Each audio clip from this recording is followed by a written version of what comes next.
All right. Very good morning, everybody, from the controller scopes once again. Welcome to another morning with Captain Nebs here on the scopes in Vancouver. And again, it's been a good it's been a good little while again since I streamed. I think it's been about a week or 8 or 9 days since I streamed last. I think that was that Edmonton group flight was the last stream I did. So welcome back to the stream, everybody. I hope you're all doing well out there.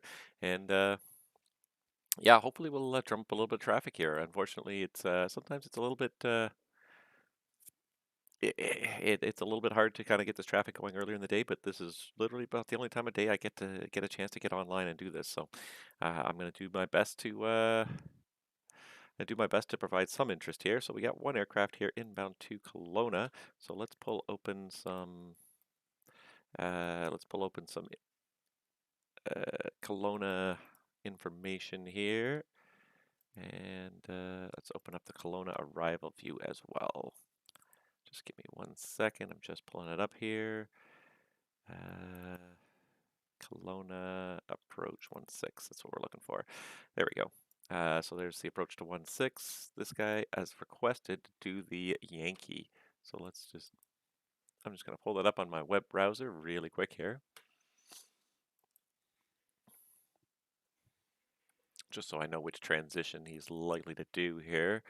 Let's see here from the CCAB 4 into the ILS Yankee runway 16. And that's going to look at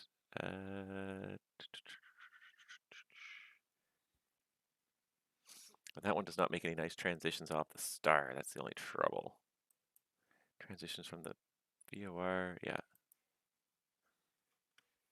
Air Canada 1188, proceed direct Tosis. Directosis, Air Canada 1188.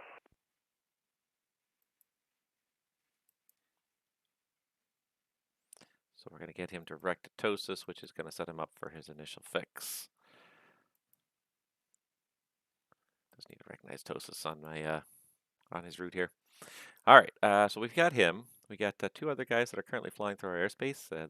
We just popped on, we just logged on, so they're not talking to us yet. So set them to contact me, get them hopefully online in the next few minutes here. In the meantime, the other thing we can do is check out the two aircraft that are on the ground in Vancouver. Make sure, oh, this guy looks like he's about ready to start taxiing here. So let's just make sure he calls us. Vancouver Center.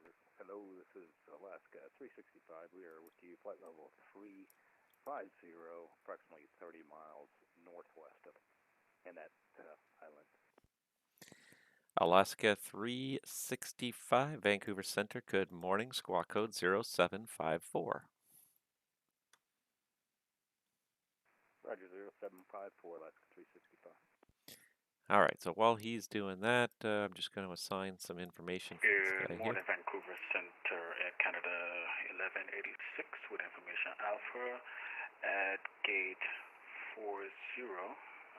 Ready to copy our fire clearance to, I don't know, you said at CYLW.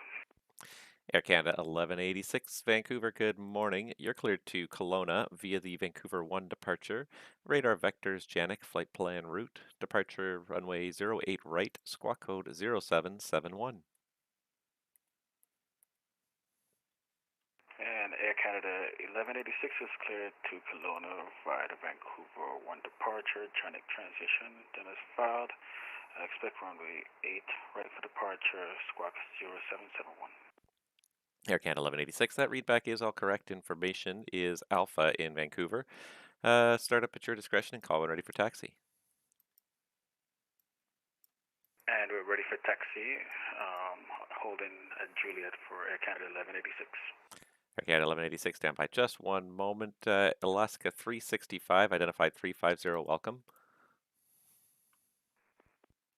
And Air Canada 1188, you're cleared Kelowna Airport ILS Yankee runway 16, Tosis transition. Quick for the ILS 16, Tosis transition, Air Canada 1188. Air Canada 1186, information is Alpha and the Vancouver altimeter 3039er for runway 08 right, taxi Lima 4, cross runway 13. All right, altimeter 3039, taxi Lima, cross runway 13 Lima 4, Air Canada 1186. Sure. All right. A little bit of stuff going on right now. Hopefully the pace will keep up because it's not a whole ton of aircraft on the ground right now, but and just having a quick look at my VATSIM window here. Got a couple of inbounds to Vancouver. Nobody's very close, but we got the one guy who's going from Vancouver to Kelowna, so we control him all the way there. That'll be useful, and hopefully in the meantime, we'll drum up a little bit more traffic on the VATSIM network. The one thing about logging in earlier in the day as opposed to late in the evenings, I usually have a choice between really early in the day and really late in the evenings. Really late in the evenings, the traffic just wanes. You get very few people logging on, so if you can catch aircraft that are already en route, then that's fine. But usually you won't get too many more people logging on and starting their flying, as opposed to uh, earlier in the day where there's slowly but surely the North Americans especially start ramping up and start logging on as the afternoon wears on. So yeah, hopefully we'll get a little bit of traffic drummed up here. My plan for today is about a 2.5 hour stream here. I'm going to be streaming till about, let's see here. I'll be streaming till probably about 1900 Zulu. So about 2 hours and 15 minutes, I guess, from now. And then I'll probably have to pull the plug at that point. So, yeah.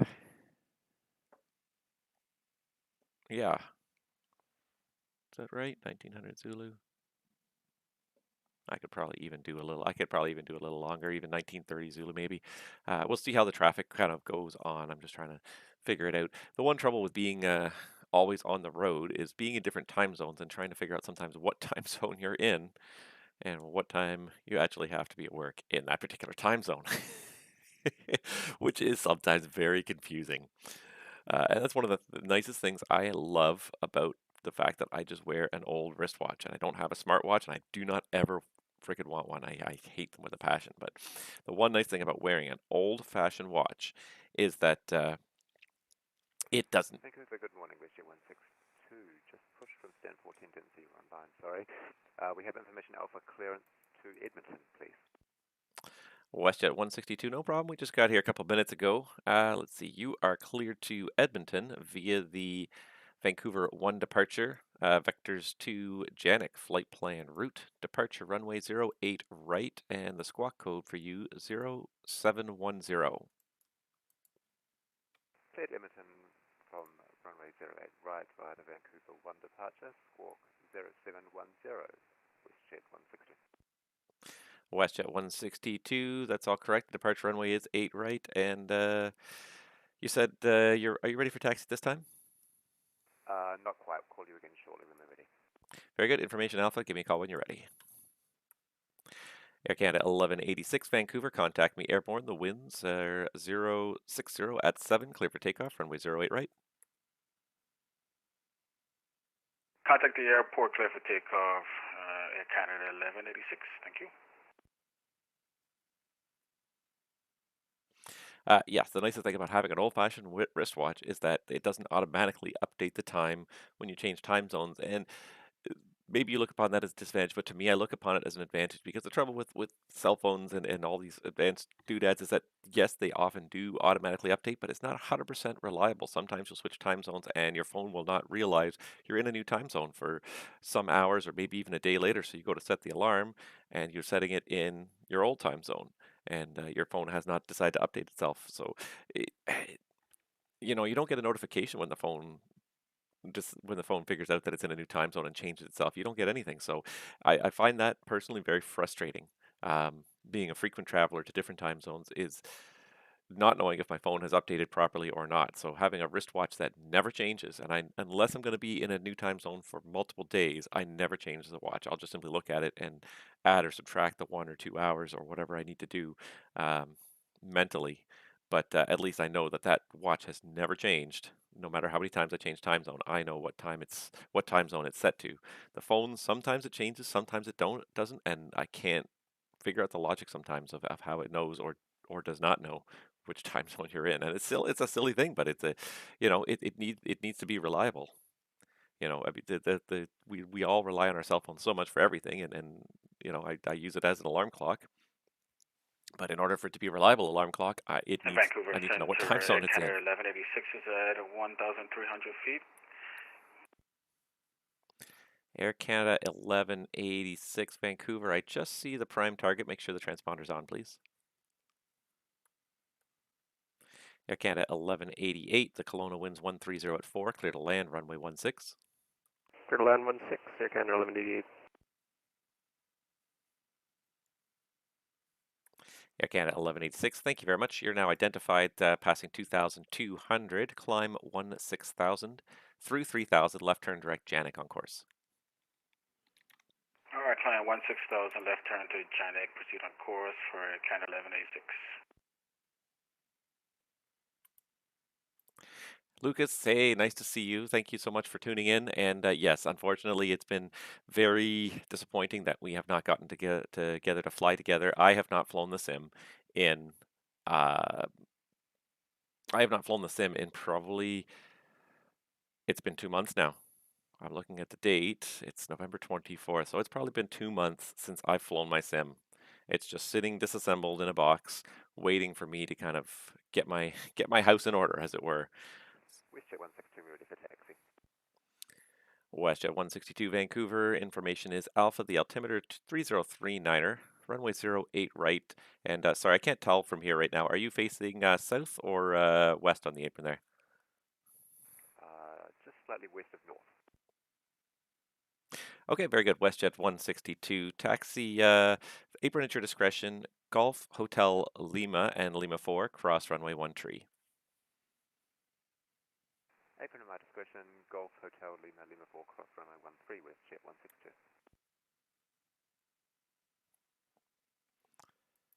Air Canada 1186, continue climb, flight level 270. Continue climb, flight level 270, Canada 276. Yeah, it's going to be 1186. And I realized there that I did not have my camera up for a while there. I'm redoing my office. Be back soon. 3 months later. Yes, unfortunately, that is pretty much my life at this point, and it's getting there. It's definitely getting there. We're making progress. My hope. I'm heading home today, and then I'm off for a couple of days. My hope is this weekend is to actually get drywall up, which I think is a huge step. It's probably next to the what was trying to level my very unlevel floor. Putting up drywall is going to be probably the second biggest task, and certainly it's going to be the one that makes it finally seem like the end is within sight. When that drywall goes up and it starts to look like a room again, then it's going to seem like it's going to seem like we're getting to that end game. Yes, I 100% agree. I did not expect it to take as long as it has. I guess I severely underestimated not just the number of steps involved, but it's funny because like I've been working away diligently at it the last few weeks, and the one thing I've noticed is like you can get like 80% of a job done in like 20% of the time, but it's that last 20%. It's the corners and the detail work that take forever. And it's like, yeah, I can throw up, I can throw up a vapor barrier over this whole wall. It's just a sheet of plastic. I can do it in 15 or 20 minutes, and I can do one whole wall in 15 or 20 minutes, but then it's sealing around the corners and cutting it to shape to fit all the edges and everything and taping up all the edges. And that takes like 3 hours. So it's amazing how, the bulk of the coverings take such a short amount of time, but it's all that niggling little corner detail work that takes so much time to get done. As Lucas is a drywaller. Please just don't laugh when I'm done. I have done I've done small bits of drywall before. I have not done a whole room before, so this is going to be a new experience for me. And it's not so much to me, and from everything that I've been reading, watching, and trying to learn, it's not so much the drywalling itself as it is the then finishing it. Sealing all the seams and everything. So I will probably have to. Obviously, I think I'm going to have to do some sort of a tour of the office after I'm done all of this, because I've obviously been talking about it for so long, and people are going to want to actually see what's gone on. So please promise you won't laugh too much when you see the see the end result. I definitely I do not claim to be professional, but this has cost enough already. Um, just with me doing most of the work myself. The only thing I've really had anybody come in to help with is I got my brother to come in and help when we were pouring concrete to level the floor, and I hired an electrician to run a 20 amp circuit into the room because we needed a 20 amp circuit. That's about all the outside help I've done. Otherwise, I have done all this work. I've done about 90% of the work myself. My wife has helped with certain tasks here and there, but I'm just diligently working away. Yeah, and that's the thing is when you're doing a whole room, like you can really kind of you do the whole thing and make the whole thing nice, and it doesn't look patchy. Air Canada 1188, welcome to Kelowna. Taxi Charlie and into the apron. Your discretion. Have a good day. Charlie Apron or Canada 1188. Thanks. Have a good one. Yeah, like when you're because patches always tend to show themselves. Like when you do the whole thing, you get really one chance to really kind of do it all smooth. But the second you have to start patching things, that's when even the best patch jobs tend to show up. They tend to be kind of highlighted against the rest of the room. So yeah, uh, it's obviously this is going to be still a several weeks process because after the drywall goes up and obviously gets all mudded and sanded down and everything, then there's going to be painting. Then we got to put down flooring and put up lighting. But and again, those jobs are not necessarily Vancouver Center, Alaska 365, request AFK for 10. Alaska 365. That's approved. Let me know when you're back, please. Roger, Wilco, thank you. Alaska 365. Chantel over Speedbird 99 Mike November, flight level 360, direct to Trenna. Speedbird 99 Mike November. Very good afternoon, or good morning, sorry. Squawk Cadet. Pilot coming down, Speedbird 99 Mike November. We went full reno. Yes, we did.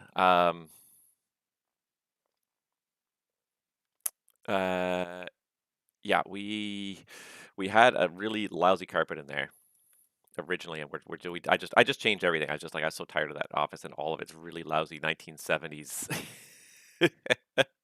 1970s era stuff.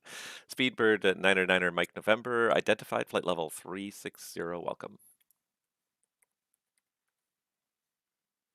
All right, he is going down to Terrace. I didn't realize he was going to Terrace, so give him another 50 miles and I'll give him the weather and see what he wants to do. But yeah, I tell you this, like I won't stop talking about my basement only because it's the only thing I pretty much talk about and deal with like on a daily basis, other than actually just coming to work. And even then, I just talk to my coworkers endlessly about it. But yes, it was such an old ghetto basement. It had like a kind of a pinky salmon colored kind of carpet, just wood paneled walls, dark wood paneled walls, and it was so dark and dingy and damp and never anything done with the ceiling. So yeah, it was just one of these cases where it's like if we're gonna do it, we might as well do it right. We might as well spend a little bit of extra money and do the whole thing and do it right. So that was the logic of the whole thing was let's do it right. And like I even took down the wood paneling on the exterior walls. There was drywall, but it was never even seamed together. And it was made of so many smaller pieces cut and put together. I was just like, I just had to tear it all down and start fresh. I'm like, there are so many small pieces, I'll never be able to make it look flat and smooth. So we took down all the drywall, and then we took that opportunity to make sure everything was done properly on the exterior walls, vapor barriers, and updated insulation and all that stuff. So yeah, it took a long time to get all that done, but we're just about on the verge of doing the drywall. I've pretty much blocked almost everything that needs to be blocked. There's one area that needs blocking still, and then I just have to finish some wiring. So then, yeah, so once the drywall goes up, sanded. WestJet 162 is fully ready. WestJet 162 Vancouver, contact me airborne. The wind's 060 at 7. You're clear for takeoff, runway 08 right. Call you airborne, clear for takeoff, WestJet 162. Yeah, so all we gotta do is put up the drywall, patch it, sand it all down, paint it, floors go down, drop ceiling goes up with new lighting system as well because we have some really ancient, not chandeliers, but some really ancient lighting fixtures anyways. I actually blew one of them apart while I was trying to change the dimmer switch. The wire in the light fixture actually shorted out. Because I had to move the switch. So when I rewired it, the light actually shorted out. The wire was so old and so frayed, it was actually like a cloth, wasn't even like a proper like plastic jacket of insulation on this fixture. It was like one of these old cloth insulation fixtures, and it just wore right through. So, anyways, it was yeah. The end is in sight, especially with the drywall hopefully going up. It's still going to be a few more weeks. Once that happens, though, you better believe we're going to have a stream. We're going to have a mega stream party at some point. My plan is to probably do like, I don't even know 100% what I'm going to do, but I maybe even do like, I think the one thing we had, it was either, I think it was Wichita. We had to do a Wichita turn, I think, to finish the Pilot's Life series. Um, I was going to do that Wichita turn in one go as like a 5 hour like mega stream at some point just to sort of celebrate and get this sim back up and running. And before you know it, there's going to be new airplanes in that sim to fly. As it is, there is the 900 and 1000 RJs.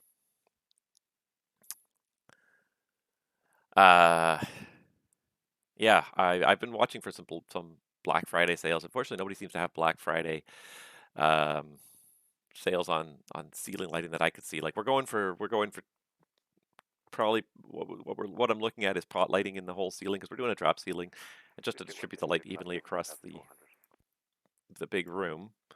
WestJet 162 identified. Climb at 16,000. Climb 16,000, WestJet 162. Yeah, the one thing I'm gonna do is probably pot lights throughout. Like every second ceiling tile will probably be pot lights, just create a nice kind of even light and certainly a lot of lighting throughout the whole room on a dimmer switch so we can put it down if we want to. But the biggest thing is it's a basement, so you don't want it to be dark. I don't understand why people did wood paneling in their basements. It just made it so dark. The room is, it's partly underground already. The windows are not big, and just having just like inadequate lighting and dark walls just always made it very not dark. It was never like dark, but it was definitely wasn't bright and cheery and airy. So I'm looking forward to having some better fresh lighting for that room. I'll keep an eye out. Like I said, like I'm leaning towards the pot lighting because it'd be a nice kind of distributed light. Um, and then and yeah, we'll definitely do it with a dimmer.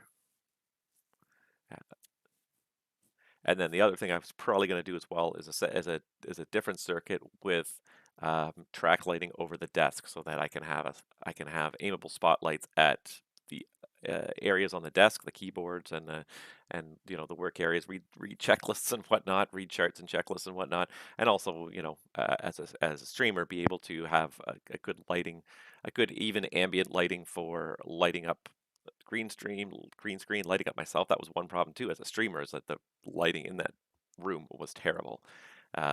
It was one point source of light, and I had like one pendant light hanging over my desk, and it was terrible. So I'm looking forward to changing the lighting scheme altogether.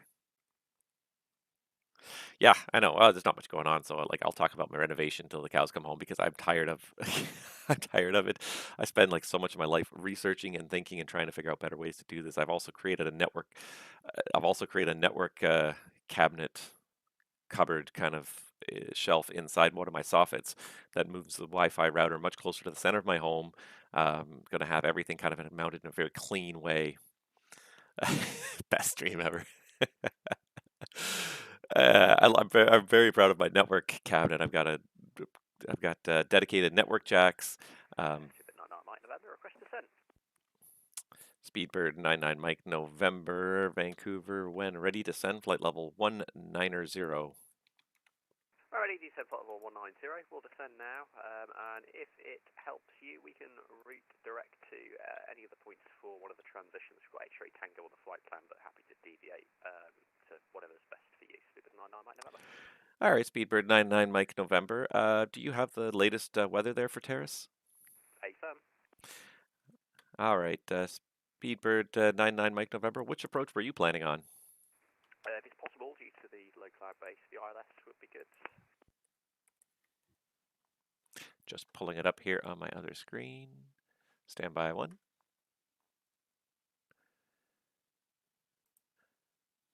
And Speedbird 99 Mike November, did you want ILS Zulu or ILS Yankee runway 33? We're happy to take the Zulu via one of the transition points. Speedbird 99 Mike November, proceed direct Lexuck. Direct Lexuck, Speedbird 99 Mike November. All right. Okay, so he's going down. That's good. All right. Vancouver Center, Alaska 365 is back. Alaska 365, Vancouver Center, thank you. WestJet 162, Vancouver, climb flight level 330. Land flight level 330. And are we going to get a direct to our waypoint shortly? And WestJet 162, affirmative, turn left direct Vidro on course. My apologies. No problem. Left direct Vidri on course, WestJet 162. I forgot he was still on runway heading. I got distracted there. That's the bane of your existence as a controller, is don't get distracted. Air Canada 1186, when ready to send 14,000. Kelowna altimeter is 3034, runway 16. All right, we're ready to descend and maintain 14,000 Kelowna altimeter 3016 for, excuse me, 30, I'm sorry, what was the last for the altimeter? Kelowna altimeter is 3034, it's runway 16. 3034, runway 16 for Air Canada 1186. Air Canada 1186, and I can give you the whole Kelowna sequence if you need it. When able, just advise which approach you'd like for 16. Actually, I have the Datbo Arrival for ILS Zulu, runway 16. Air Canada 1186, plan on the ILS Zulu 16 Datbo transition. All right, thank you. Plan for the ILS Zulu 16 Datbo transition for Air Canada 1186. Oops.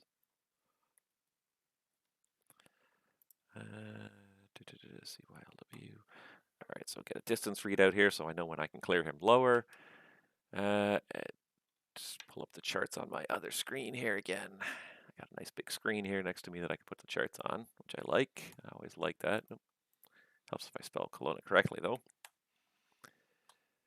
Fat fingers don't always work. All right, CCAB 4. And ILS Zulu runway 16. So the 12-mile safe, I believe it's like 12.8. 100-mile safe is 12.8, I think. 12.5. And then 8,800 is the MSA around runway 16. Okay, good, perfect.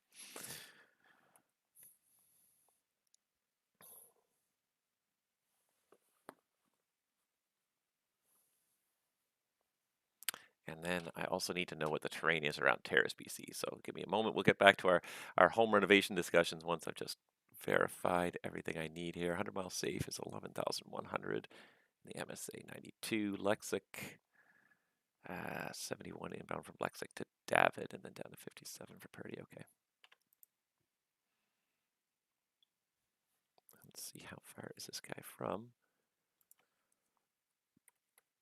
Terrace? He is 151 miles, so I can authorize lower, but I mean at this point he's descending out of controlled airspace. This is the thing, is he's gonna, there's Lexic right there. He's gonna descend out of controlled airspace on the way into Terrace and then pass back into it again. So the controlled airspace here is topped, or is bottomed at 180, and then over here it's down to 2,200 feet AGL. So there is going to be a corner where he's going to cut. He's going to cut underneath the airspace, and then he's going to go back into it again as he descends. So I'm going to clear him out of controlled airspace and back into controlled airspace.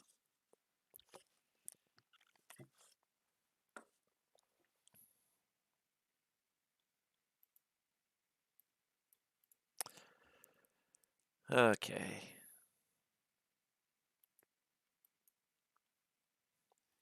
All right, where'd my chat go? Sorry. Look who's controlling at this odd hour of the day. Absolutely. When else would I control? This is my time. This is when I'm available. So this is when I control. Good day. FPS 88 is requesting clearance as filed. All right, stand by. And let's just have a look. I just noticed that his flight plan popped up here. He's going to Anchorage. 320, 360. And direct Trial. Victor 317, ITMAV, why is it DJet 50? Yeah, that's fine, that's good routing. Okay, so we'll give him an ASR, runway 8 right. All right.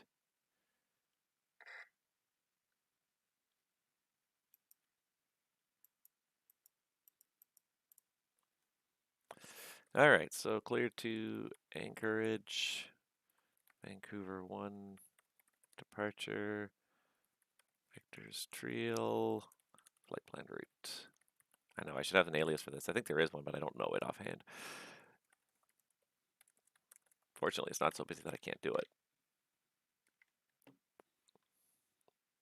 All right, so clear to Anchorage, Vancouver 1 departure, Vector's Trail, flight plan route, departure 8 right, and squawk code 0766. All right, how's Air Canada 1188 doing? He's 45 miles away from Kelowna, so he's going to need lower shortly.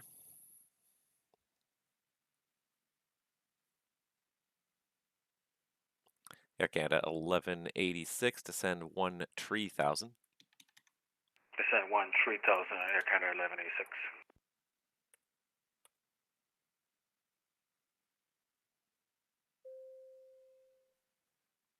And there's my chime for information. Bravo. Sorry, WestJet, yeah. Every time I talk to anybody now, it turns into just talking about my renovation because I literally am just living and breathing it constantly and trying to just get it done. I literally spend 6 to 7 hours a day working on my basement.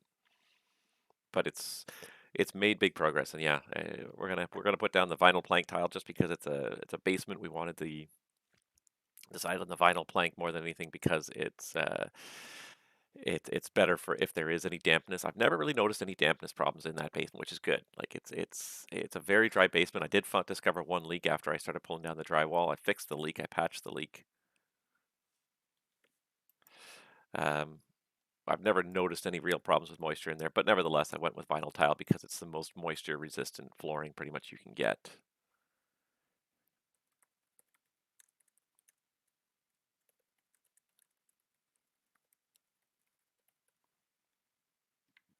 All right, FSB 88, FBS 88 read back correctly. FBS is Bosnia Air.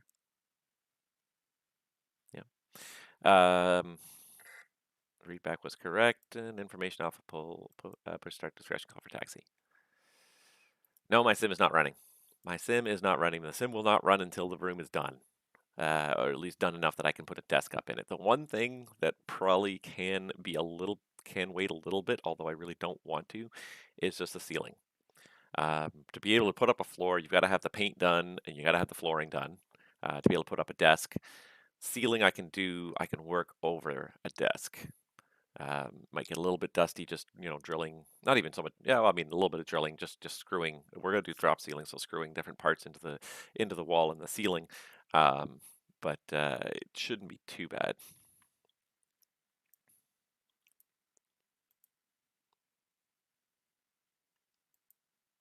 Let me just check. Hold on a second here. Actually, let's do it this way.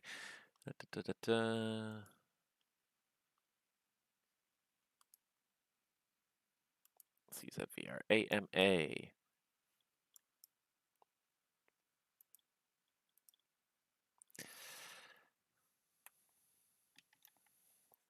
Speedbird 909er Mike November Vancouver. You're clear to descend out of controlled airspace, and you can re-enter controlled airspace. Maintain 13,000. You'll re-enter controlled airspace about 50 miles back from Terrace.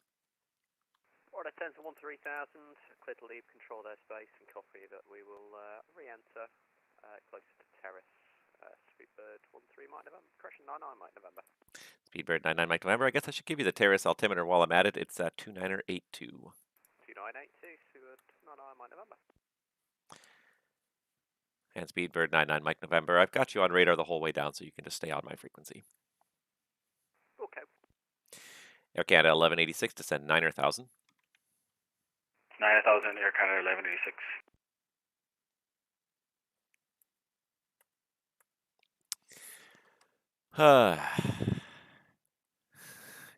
Home Depot Simulator 2021. Oh my God. Yes. Yes. If a day goes by where I have not gone to Home Depot, it feels like I'm missing something in my day now. I literally am going there on a daily basis almost, if I'm not working. I haven't gone for 2 days because I've been at work. But otherwise, yeah, I pretty much go on a daily basis now, which is, I think, kind of sad, but There will come a point in time where I will stop needing to do that. But for now, yes, Home Depot Simulator 2021. Oh my God. But it's like it's one of those things too. It's like it's not a once in a lifetime opportunity, but when you take like a room and like you completely redo it, you have so many opportunities to do things properly and do things well. So like, redoing the lighting circuits so that they're a little bit more sensible. We're going to split the room into two circuits, have the overhead lighting on two different circuits, so you can kind of dim the two halves of the room because it's a big room. It's basically almost 20 by 15 feet. It's a big room. So put two circuits in there. I put in a lot more outlets because there was never enough outlets, and I had so many power bars running the computer and the sim and the various aspects of it. So putting in more outlets. You could never seem to have enough outlets. Just doing things properly, moving the vents so they're a little more smartly located. Like I said, building a network cabinet. So I have a place that looks clean and neat with all my modems and everything. Um, and even having like proper media jacks and media conduits through the walls so that I can run network cable, I can run HDMI cable, I can run whatever kind of cable I want to my kind of network cabinet. Uh, this has been a once in a lifetime opportunity to really kind of clean it up and make it look good. Lucas, too bad you got to go, but thanks so much for tuning in, and I promise you, I will be active in the Discord soon, and when this is all done, we will definitely be doing some flying together, absolutely. So I look forward to that. It probably is going to be another 3 weeks, 4 weeks maybe. So much for this will be done in a month or two. Uh, it's looking like Christmas now before I'm getting ready for this kind of stuff, but we will definitely fly when it's all done. I am not. I haven't given up on flying. That's for sure. Just on hiatus. Air Canada 1186 Vancouver, you're cleared. Kelowna Airport, Isla Zulu runway 16, DATBO transition. Alright, cleared ILS runway 16 Zulu Depot transition for Kelowna for Air Canada 1186. Yeah, Travis, absolutely. It's going to be great when it's done, and it's going to be worth it. You can be able to look around the room and just finally have some pride in the room, be able to not be ashamed of actually having a background. Like one of the reasons why I use the green screen so much when I'm streaming is because I hate that room so much. I hate the look of it. It's so dark and dingy and dated that I use the green screen because I didn't want anyone to see what it looked like. It was just so bad. We used to have. I used to have a beer fridge down there, and I would never ever let anyone in the basement to go get beer go help themselves to a beer. It's like, no, no, I'll go get it for you because I just don't want you going in that room and seeing what it looks like. It was just so bad. It was an embarrassment. It was that embarrassment through and through. So I'll be so glad when it's done. This guy is CYZF. That's Yellowknife, I believe. Kelowna up to Yellowknife. Ooh, that's a good one. All right, so we're going to give him 16 for departure. I'm just going to give him the Kelowna 8 departure. Although, no, hold on. Do I have the N to B transition? Hold on. Do I have Kelowna charts here? Kelowna.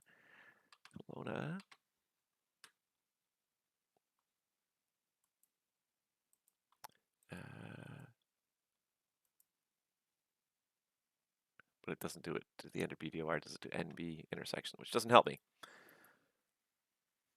unfortunately.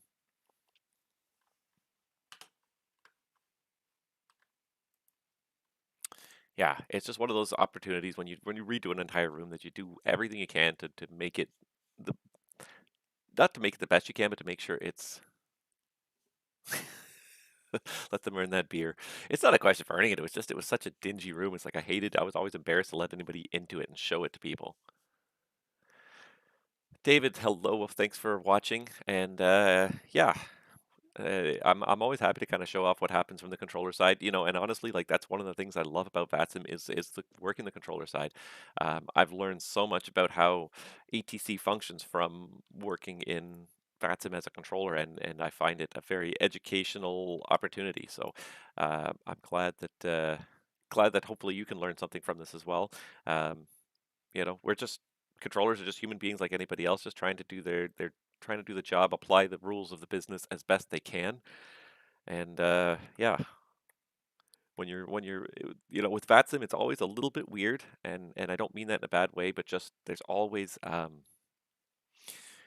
very often we're controlling a much larger airspace than any real world controller would do. We're filling multiple roles and more than any other controller would do. We're doing not only en route, center, and terminal control, but then also acting as a tower controller, local controller. So one thing you'll find is that you'll see me flip the screen here, but I'm constantly scanning. So I'm pressing F7 here to scan through my various views. What stresses controllers out? Yeah. Seeing my various views here. Just to sort of keep an eye on everything. So there's my terminal view in Vancouver. Here's my terminal view of Kelowna, so I can see this guy as he's sort of setting up for his approach there. And I probably don't need his distance to touchdown anymore. Yeah, just sort of scrolling back and forth, I can see that this guy's pushed back from the gate. One thing that you do need as a controller, as it's the same as a pilot, you need constant scanning. You need to be constantly kind of looking at what's happening, scanning from one thing to the next and seeing what's going on. Oh, yes, didn't even notice.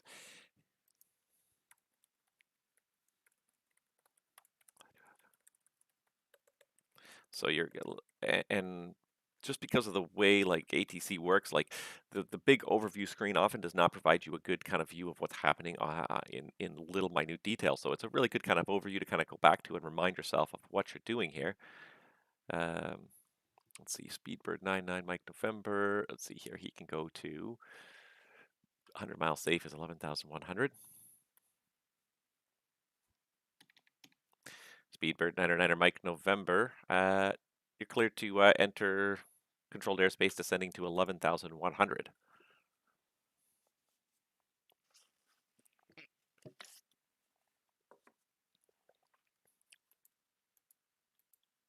Speedbird Mike November. Speedbird 99er Mike November.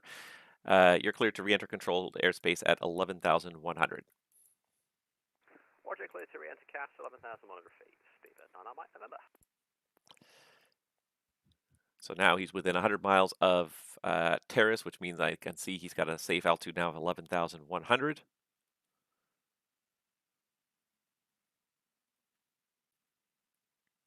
So I've got authorized him to go to that altitude, and then when he gets to Lexuk, probably I'm gonna have to. I won't be able to get him much lower because 25 miles. Lexuk is 25 miles to runway, I think, at this point. I won't be able to authorize much lower.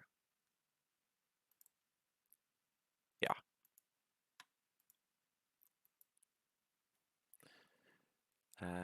No, I can't really authorize any lower till he gets to Lexug.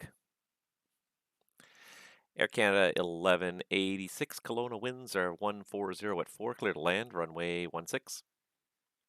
Clear to land, runway 16, Air Canada 1186. All right, Air Bosnia 88 is ready for taxi. Let's see here. And where is he? He's right there, taxi Lima.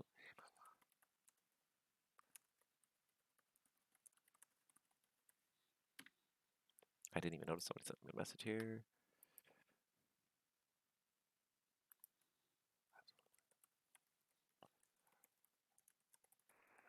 Just to let you know, I think you sent that text to the wrong guy. Speedbird 99 Mike November.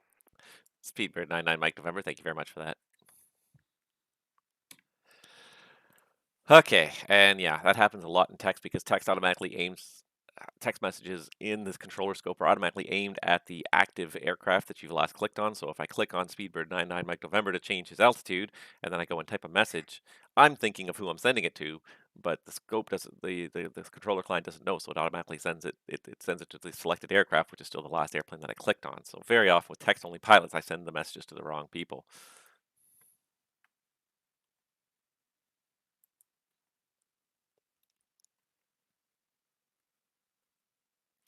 All right, so 11, Air Canada 1186 is cleared to land. That guy's cleared for his taxi. Yeah, that's it.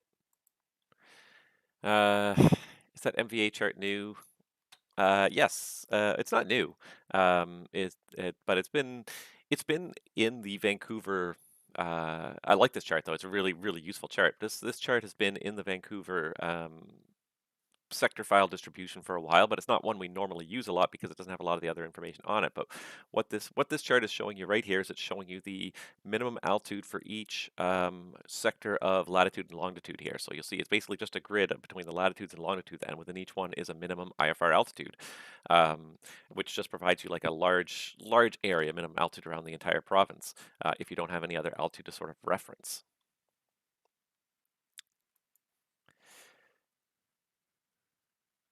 So it's really kind of a useful chart in Vancouver because there's so much high terrain, especially here along the coast, and of course here along the Rockies, the border with Alberta. In the middle, there's kind of a bit of a lower area, but yeah. So right now, Speedbird 99 Mike November, the sector he was in was he could fly as low as 10,600. This one it's 11,500, but this is across like a huge area that's like 50 by 100 miles.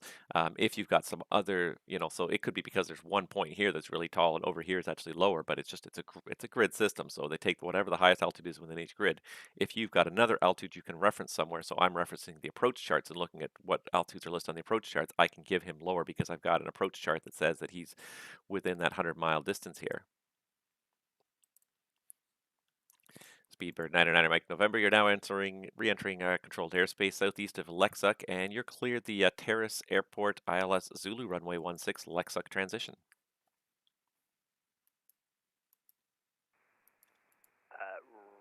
Can you confirm the ILS? Is it for 33? I'm sorry, I'm thinking of Kelowna. Absolutely, Speedbird 99 Mike November, you're cleared the ILS Zulu runway 33 in Terrace.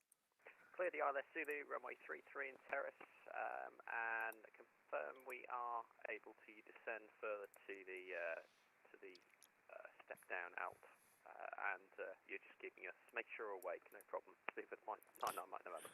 Speedbird 99 Mike November, you can descend now per the altitudes on the approach chart. Right to descend as per the approach. Thank you, Speedbird 99 Mike November. Once you're cleared for the approach, that's it. You are, unless ATC specifically gives you some other restriction, when you're cleared for an approach, you're automatically, all altitude and speed restrictions and everything are canceled unless they're reissued, so you can at that point descend to whatever altitudes are listed on the approach. If ATC adds a condition like maintain 4,000 to the glide slope, then that obviously applies to the approach as well. But if I just give a generic approach clearance, if I just say cleared the ILS Zulu runway 33, all altitude restrictions are canceled, and it's a pilot's responsibility to follow the altitudes that are listed on the approach plate. And we're getting some aircraft logging in here. See, we didn't come at a half bad time for streaming today. All right, let's see here. Ready for take for tonight? Call me airborne winds. What do we hear? 70 at 8.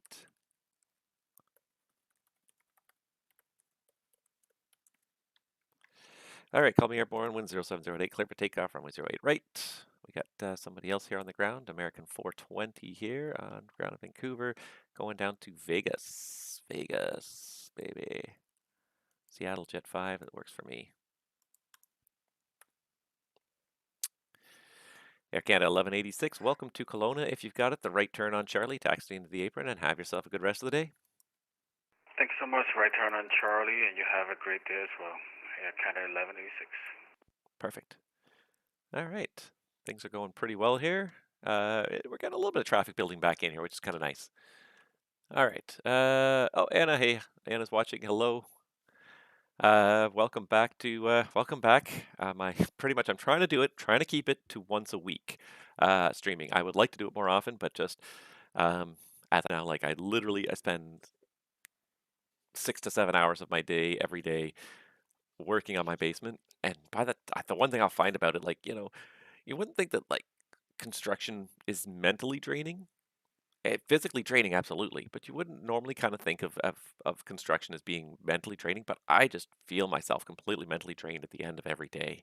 I spend so much time kind of thinking and figuring stuff out and working through problems that I am completely drained by the end of every single day. And I find myself with no energy left. This is the one nice thing, like right now, like I am on the road for 2 days. It's like a mini vacation.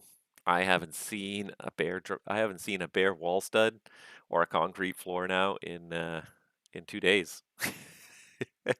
I haven't swung a hammer or a saw in 2 days, and it's great. I'm loving it. But it's just, yeah, I feel like so mentally drained most of the time at the end of the day that I could barely even like focus on a TV show, let alone try to do something like streaming. You know, try to do anything sort of more mentally taxing. So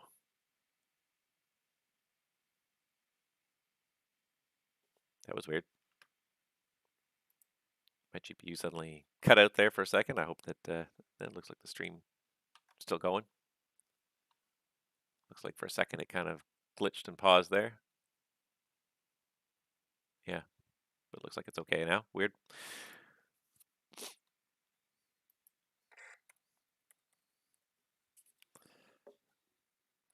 Uh,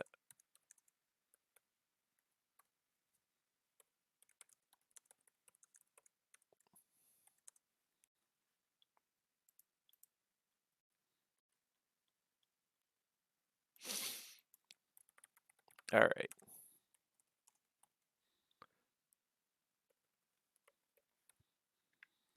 Okay, so let's see what's going on here. It says for now, YouTube is not receiving enough signal to maintain smooth streaming. Yeah, again, my computer had a minor little glitch there. It hiccuped for a second. Hopefully that's okay now. All right, so Air Bosnia 88 identified, climb 16,000, and let's turn left 350. I'm just going to get him north of the airport. He should be able to climb up fairly quickly, and I don't have much traffic today, so I'm going to just pass him north of the field. So he's climbing to 16,000. He's heading 350. I hope it's working again now. It looks like it. I'm just sort of watching the stream on a YouTube channel. It looks like it's kind of picked up again. Select line to establish runway 33, speed with 99 Mike November. Speedbird 99 Mike November, thank you very much. No other traffic observed or reported in the vicinity of Terrace. You can switch to the Unicom for the arrival on 122.8 and just give me a call on this frequency, down and clear, please. Roger, 1228 for the arrival and call you clear on 1337, Speedbird 99 Mike November. All right, so a couple of things going on here. AAL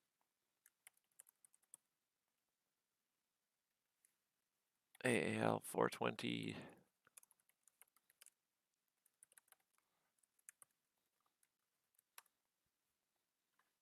All right, so we do have a delivery controller now in Vancouver, so I don't have to do clearance delivery in Vancouver. Do everything else, taxi out and tower and everything else. Oh, for some reason this did not. There it is. All right.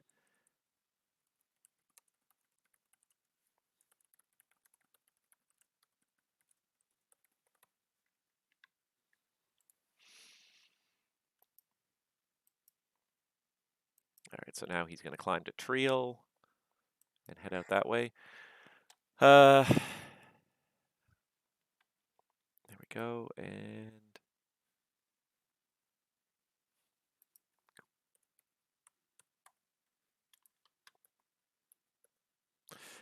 this 251 Charlie Victor is a SF-50. I think it's an Eclipse jet. Going to Abbotsford. So let's just pull up the Abbotsford weather. Winds in Abbotsford are calm, in which case I believe we prefer runway, is it 09? I believe it is. The east runway anyways. I believe it's 09. All right, he's on his way. Air Canada 255 hasn't called yet. These guys are all just trucking along. Speedbird's on his approach. He's cleared down. All right, I think everything's working out pretty well here. It's the funny thing about being VATSIM ATC is you have so many different roles covering such a wide area, and between like low down ground views and high up overall center overview, sometimes you have a lot of stuff to kind of keep track of, and it's hard to keep track of it all in one view. Like I can't see anything that's going on the ground in this view. I really can't even see too well what's going on in the terminal airspace. So this guy right here, like I'm trying to, it's much easier if I switch to the terminal airspace to keep an eye on him. So just constantly switching back and forth from one view to the next to try and make sure that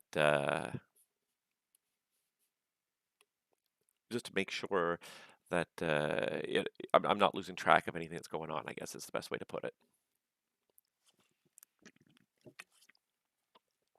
Yeah, I feel very out of it right now in terms of the flight sim community. I don't know a whole lot of what's going on. I kind of keep up with FS a little bit, but I haven't been even reading all that much just because I've been doing it. I know an update dropped for Microsoft Flight Simulator a little while ago. There's actually been some good stuff that's actually happened that I really am kind of interested in now. Maybe we can give this guy a bit of a shortcut.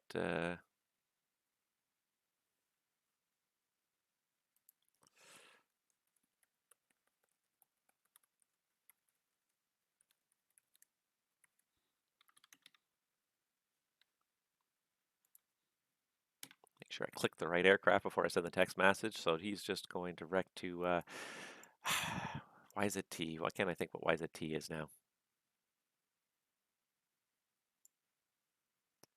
Oh, I can't think what YZT is. Ugh, wow. I have not been controlling enough lately. I am very, very out of it here. YZT is Port Hardy. Port Hardy. Oh, just my life has been construction. It's all it is. My life has been construction, and it just revolves around it. So, like, I'm very out of it in almost every other aspect of my life right now. I'll be very happy when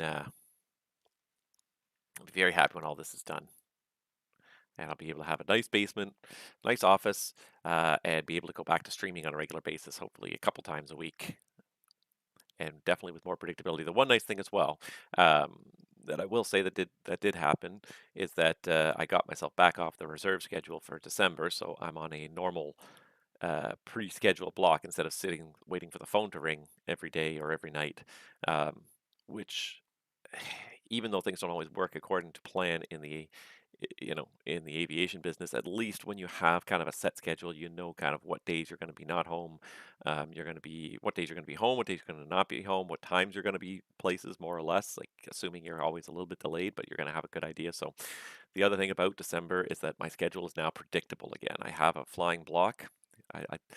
It's kind of a mixed blessing because the one nice thing about the reserve is I did go like a whole week without getting called to work. Center, Air Canada 255, sitting here in Kelowna at Gate 1, looking for IFR to Yellowknife. Air Canada 255 Vancouver Center, good morning. You're cleared to Yellowknife via the Kelowna 8 departure. Radar vectors to Enderby flight plan route depart runway 16, squawk code 0706.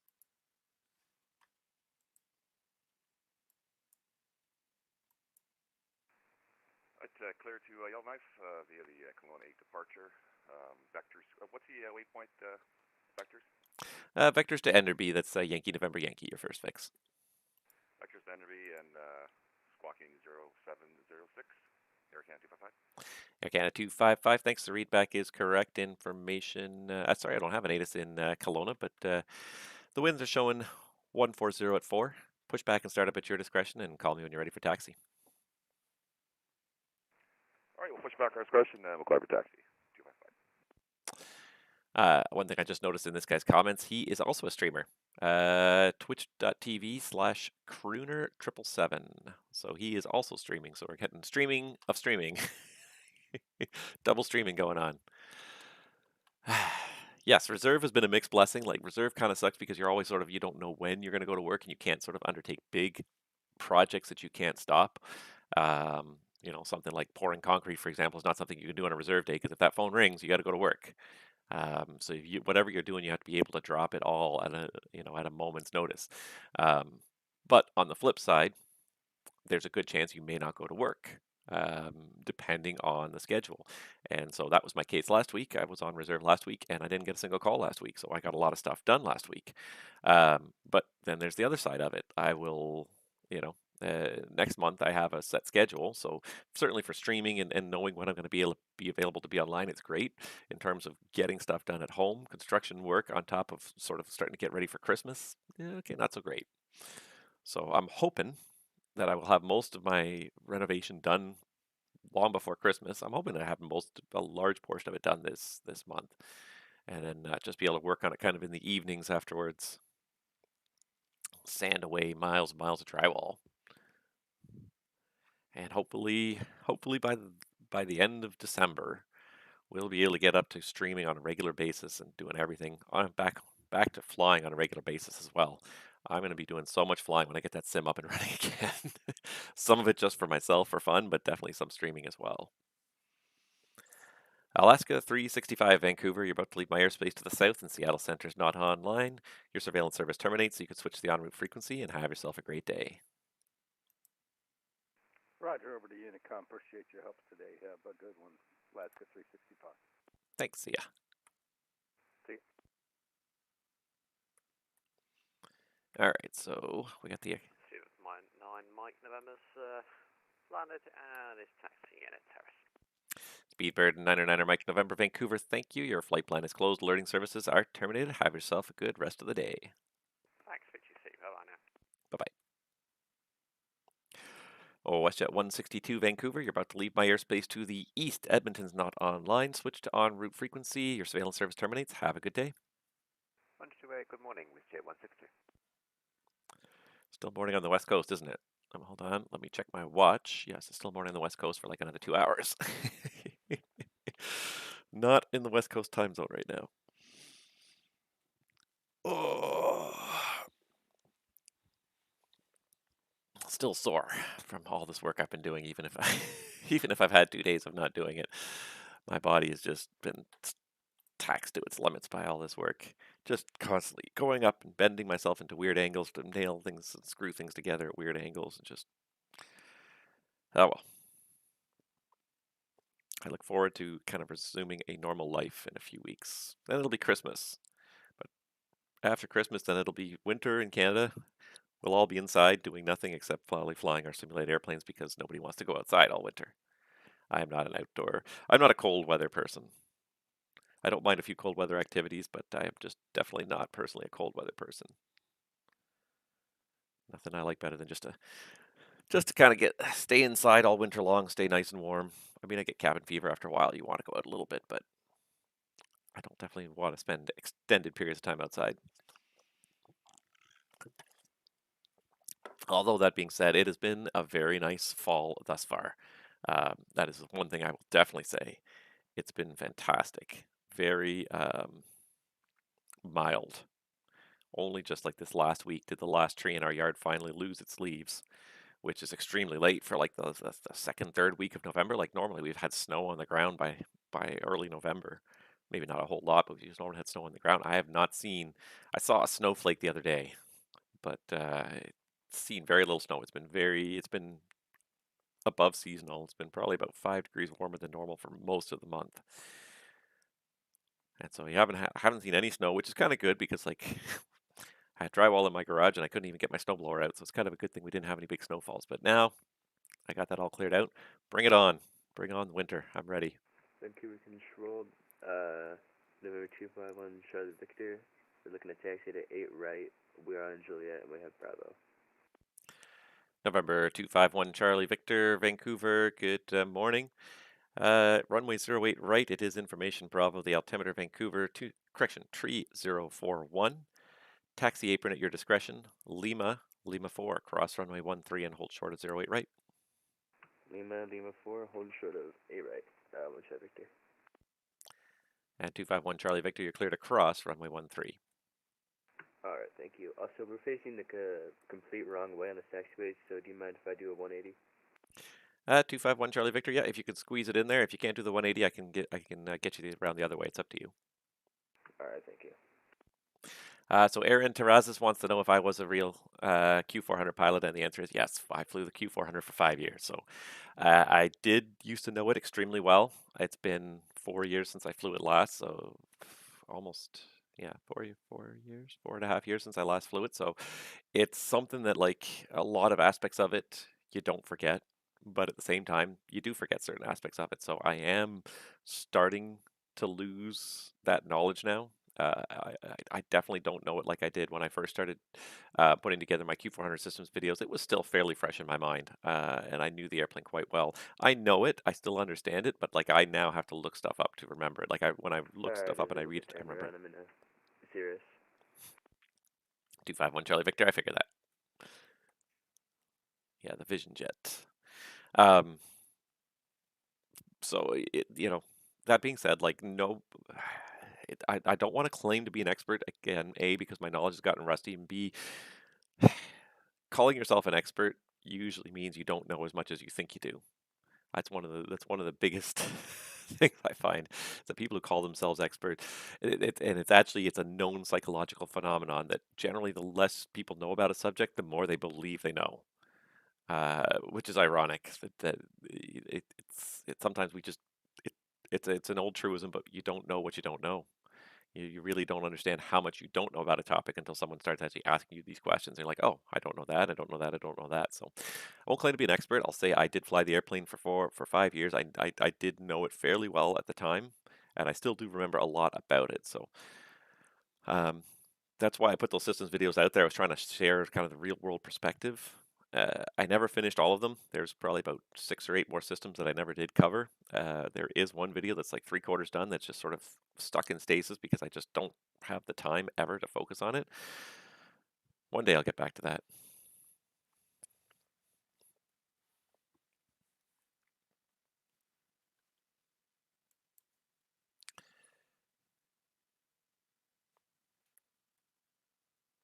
Now he wants to go over White Rock, which is right there. And November 251 Charlie Victor, the right turnout is approved. You report 7 miles to the east of the field, winds 070 clear for takeoff, runway 08 right. Runway 08 right, clear for takeoff, right hand crosswind, you said? Just a right turnout towards the White Rock NDB. Alright, thank you, right hand. One shot, Victor. I know nothing. That makes me an expert in nonsense. I like it.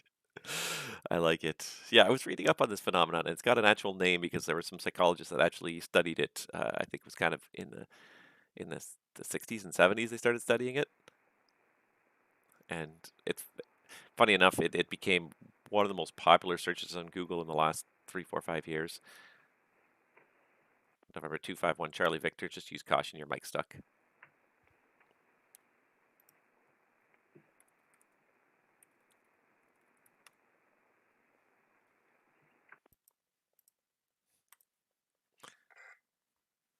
Not a problem.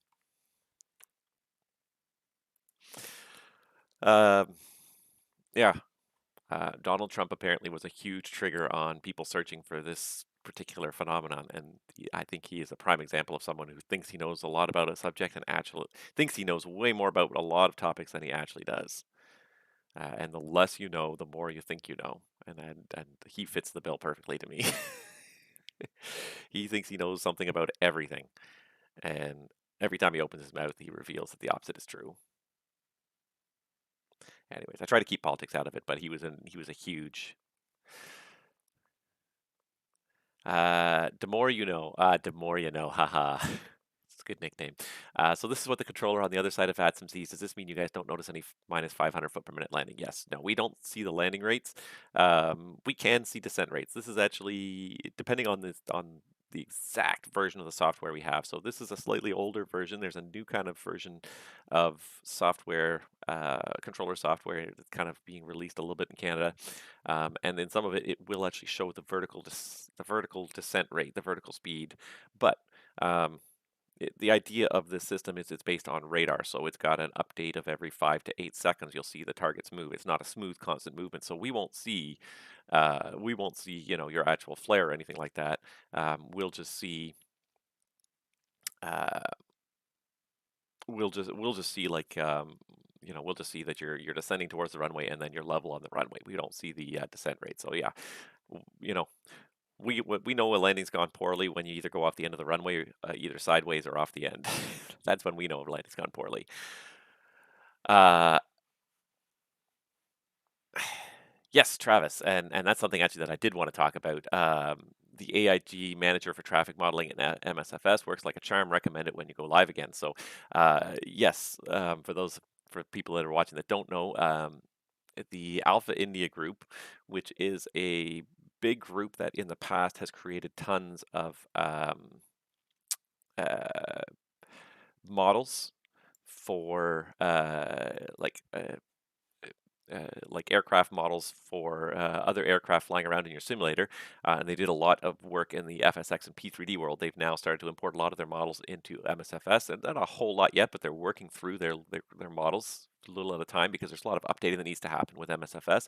But they've created a new manager that allows you to download and install these models very quickly and easily. And that's one thing that's been missing from Microsoft Flight Simulator for a long time that we kind of took for granted. Um, yeah, the more you know says the flight sims software ecosystem is crazy with so many tools and add-ons. Yes, absolutely. I don't think I've ever come across a more complicated DLC type collection.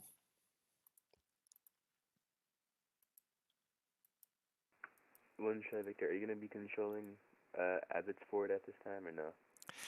And November 251 Charlie Victor Vancouver affirmative. Abbotsford is showing winds calm. The altimeter 3041. So plan runway 09er. Alright, we're planning 09er. One Charlie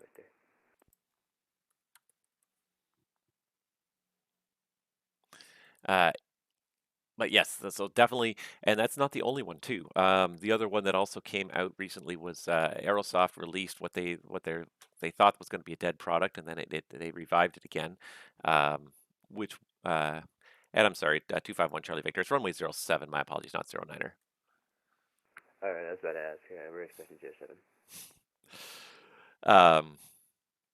Yeah, they released a traffic product as well that's supposed to create realistic traffic patterns. So at different airports, you're going to see airline liveries that are appropriate to those airports. So that's something that's been sort of coming up as well. It was sort of they were announced the release was imminent. Then Microsoft did, I think, update 4 of the sim, and then killed that altogether. It's like the project doesn't work anymore at all. And then after release 5, all of a sudden, boom, the project is workable again. So. What a frustrating ecosystem too when the sim is evolving in such leaps and bounds. And I think that probably again, and I've said this before and I've ranted about this before, I think the biggest problem with the Microsoft Flight Simulator ecosystem is that Asobo keeps pushing mandatory updates that you cannot opt out of. And if it breaks your third-party add-ons, fuck it, apparently. American 420 looking for pushback, stand 81. American 420, the pushback's at your discretion. Call me ready for taxi. All right, we'll call you when ready, taxi. We do have Bravo, just for your information. American 420.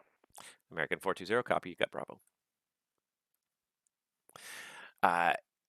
Yeah, but I am looking forward to that. That was probably the biggest thing I was missing as a streamer, especially, and as someone who really enjoys VATSIM, was the different AI models. And for those of you that watched my Cross the Pond stream, I didn't stream it in Microsoft Flight Simulator. I streamed it and prepared.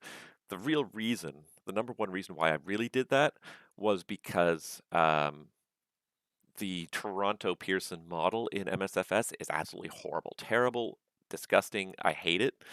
So I went back to my P3D model, but the other great thing you get in P3D is then you get lots of good liveries. And I could have dealt with the other liveries, with the lack of liveries, but it was the airport model was so terrible. But the fact that we're getting good liveries finally, this was one of the big. It's been a year, but this is one of the big kind of probably the biggest thing I've been waiting to see in the sim, besides like some really good airplanes, is good AI models so that when you're flying on VATSIM, you can have good realistic looking traffic out there. All right, Speedbird 99 Papa has filed a new flight plan out of Terrace. He's going back to, I believe that's Bozeman, KBZN. I believe that's Bozeman. Let's just check. I believe that's Bozeman, Montana. Yep, good stuff. I know my airport codes. Okay, Terrace is light winds out of the south, so he'll probably want to depart runway 15, and that's fine with me. Let's see what we've got for Terrace again here. So I'm taking this time now while nothing's happening. Oh, that's the wrong airport. To look up information and make sure that I am ready for people when they want to call for departure and their clearance. So let's see, we got the Kitimat 1. And that's what he's filed. So yeah, that's fine. He can do the Kitimat 1.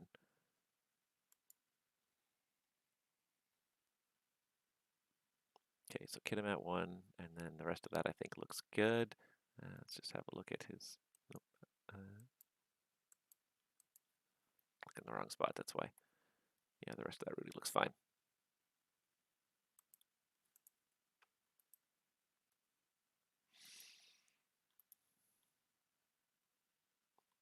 November 251 Charlie Victor, you're clear for a straight in approach runway 07 at Abbotsford. Again, the altimeter 3041. Alright, we're cleared straight in 07. We have our altimeter set. Got another plane logged on the ground here in in Vancouver, so it's always it's keeping up pretty interesting today. I'm pretty happy. You never know when you log on to VATSIM. Sometimes you just end up so quiet that nothing happens. I was afraid it was gonna turn a little quiet after a little while, but it's turning out to be a pretty good day. One thing I'm going to do here is I'm just going to pull up the delivery frequency and turn that on as receive only so you guys can hear the delivery controller. Looks like AirCant 255 is pushed. One other thing that I am missing from Microsoft Flight Simulator that I really kind of want back is GSX. And the biggest thing I miss about GSX is marshallers. As silly as that is, following a marshaller's instructions to get you right on the spot at your parking gate is such a simple yet immersive thing. You don't have to get out of the flight deck and look at your own nose wheel as you're taxiing in to make sure you're parked on the spot. The marshaller puts you in the spot. I miss that. As silly and simple as that is, that's a function that I really miss. That's probably the number one thing I miss about GSX. I miss the good pushbacks as well. GSX was really good with the pushbacks. That being said, Pushback Express from FS2 Crew does the job quite well. So I found an alternative to that. The only thing about Pushback Express is because you're... One Charlie Victor, we're a little high and we're going to go around. That's alright. Alright, 251 Charlie Victor, no problem. And you can make a right-hand circuit and report turning final again. Alright, right hand circuit, report turning final. One Charlie Victor. Yeah, that's probably the thing I miss most is the marshallers themselves. They have marshallers in Microsoft Flight Simulator, but they're never where you want them. That was the thing with GSX. You specify, I'm going to gate 71, and then it would park a marshaller at 71 waiting for you. So I miss that aspect.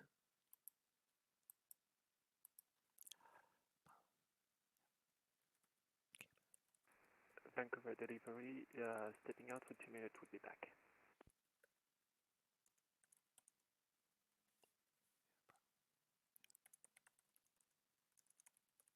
And we got another one on the ground. Oh, we got 3 on the ground in Vancouver now.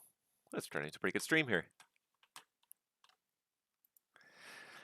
I'm torn between AIG and Simple Traffic. I get that AIG models are better, but that it takes so long to set up that I might try it out of simple convenience, And I'm curious myself. Like I know, and it's it's funny how we went from you don't have any AI traffic to suddenly you have options, you have choices. You can evaluate different things and try and figure out what's going to be better for your situation. I'm definitely going to do that. I'm going to try out the AIG models.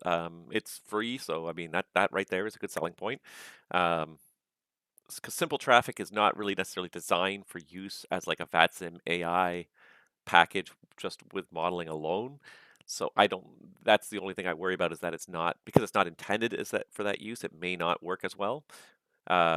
AIG is also not really intended for that. That's the funny thing is most of these AI model packages are generally not so much intended aimed at the VATSIM market. They're more aimed at we want to create AI traffic that just spawns in the sim and flies realistic taxis and flies realistic routes in the sim. Vancouver delivery is back online. But yeah, that's as a VATSIMmer, I really just want the models. I don't care about the patterns they fly. I just want the models so I can have realistic looking airplanes when I see other airplanes out there in the sim. So,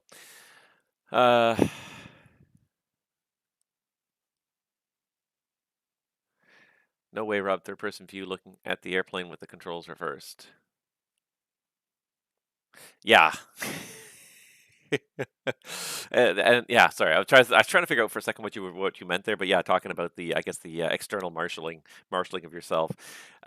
It's yeah, I tend to usually do it from the side because I'm almost more interested in. You could usually line yourself up with a line pretty well, and you can kind of imagine the line extended. It's figuring out where to stop, kind of longitudinally along the line that I find is the most challenging part of self marshalling. So. And Vancouver, American 420, ready to taxi. American 420, thanks. The information is still Bravo, the altimeter in Vancouver 3041, runway 08 right. Taxi out Tango, Mike, Victor, Lima, Lima 4, and across runway 13. All right, that's 08 right. Tango, Mike, Victor, Lima, Lima 4, cross 13 for American 420. American 420, Raj.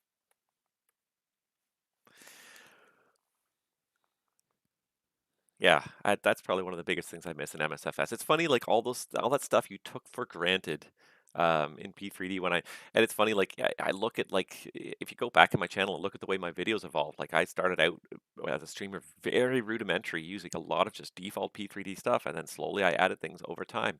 I added GSX. GSX was one of the first things I got, and I was surprised at how much I actually. I thought at first it would be gimmicky, and it quickly became essential to the immersion, Air Canada to the 255, we're ready for taxi. to the realism. American 255, the Kelowna wind still showing 140 at 4, and the altimeter 3035, runway 16, taxi Delta Alpha, hold short 16. Delta Alpha, hold short 16, Air Canada 255. In America, first you get the money, then you get the women, then you get the AI models. I like it. I like it. Delivery, good morning, Lufthansa 8195. Oh, that's funny. But it's funny that it took like a year, but it's such a new and different sim, and such a higher level of details possible that you couldn't just straight up import models from previous sims. You had to improve those models. So yeah, Second, please, for 8195. it's a pity it took as long as it did, but you had to know that a lot of the stuff was going to take a while for the first stuff to be released. But yeah, like I look at like the evolution. Like I never used Chaseplane for not for a long time. I never used Chaseplane, and then I suddenly. One departure, runway 08 right, flight plan route. November 251 Charlie Victor, winds are calm, you clear to land, runway 07. I'm a GSM Okay, clear. cleared. Los Angeles, Vancouver 1 departure 08 right, flight plan route squawk 5122, Lufthansa 8195. Read back correct. Push back at your DHL 1895. Read back correct. Push back at your discretion. Contact center on 133.7 when ready to taxi. 1337 for taxi. Thanks for your service. We'll see you next time. Have a good day.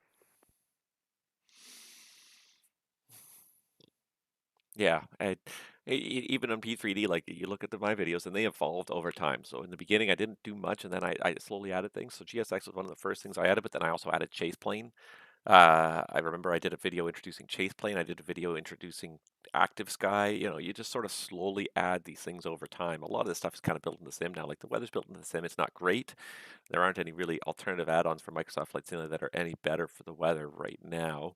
And it's just the way the weather's designed. It's a little bit different than previous iterations of the Sims, so it's harder to create those add-ons. So it's going to take some time to get these add-ons. The AI traffic, likewise.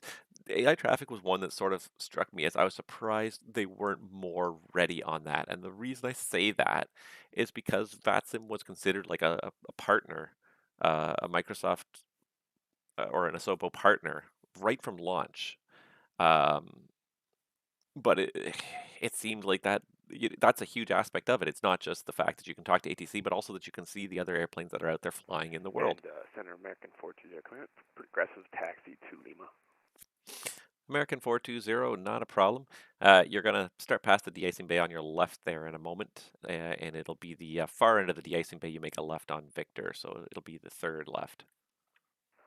All right, third left from now, American 420, and that's on the Victor. Affirm.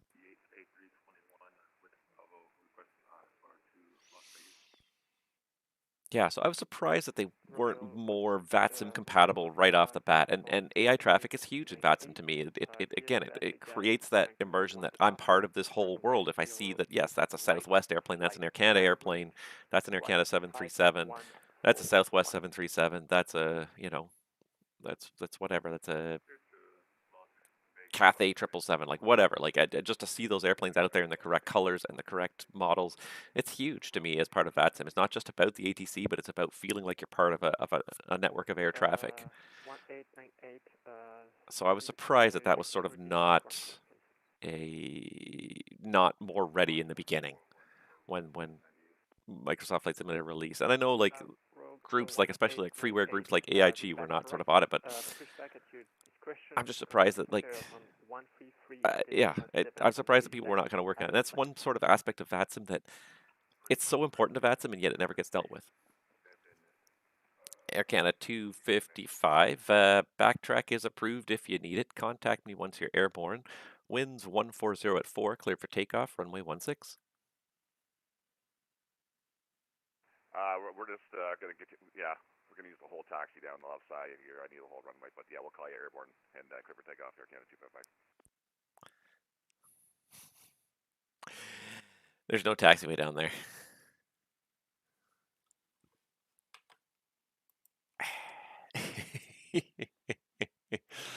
Oh, crap. All right, 251 Charlie Victor should have landed by now, and I don't even have the Abbotsford Airport view up. No, quick open. That's one of those things. I should have been ready for it. Charlie Victor to disconnect for a second, but I'm back. And then we're making a right here for American 420, or crossing 13 and then crossing to the right. American 420 affirmative. Not the right on hotel, but where you meet 13, yeah, the right turn on Lima. Thank you. I have some older ground charts, so I apologize. Not a problem at all. And November 251 Charlie Victor, welcome to Abbotsford. You can turn left off the runway when you're able. I think he's disconnected anyways, but I guess he found a taxiway up there. It's one of those things where we're just as a controller, we're just going to look the other way and pretend that didn't happen. I could have called him out on it, but I'm not going to worry about it. He's probably realized that that was not probably the way it was supposed to happen either, so stuff happens. Look at this, we're getting quite an array of airplanes on the ground in Vancouver. It's quite impressive. I was not expecting to see that many. For this time of day, I was not expecting to see a whole lot, but it turned into more than I expected.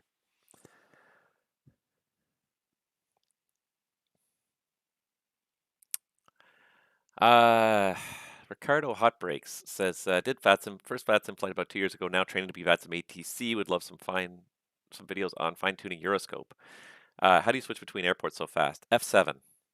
You know what? And that's probably one of the best things I can offer you, if it still exists. Somewhere out there on the internet, it must still exist. Hold on, let's see if I can find what I'm looking for you. Give me 1 second here. One thing I had that as a Euroscope user I think you'll appreciate is a cheat sheet. If I... No, I might...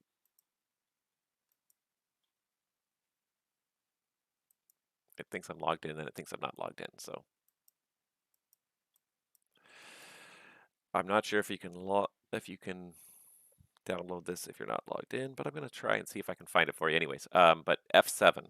F7 switches between, cycles through all the views you've got open. 420 ready to go, 8's right at Lima 4.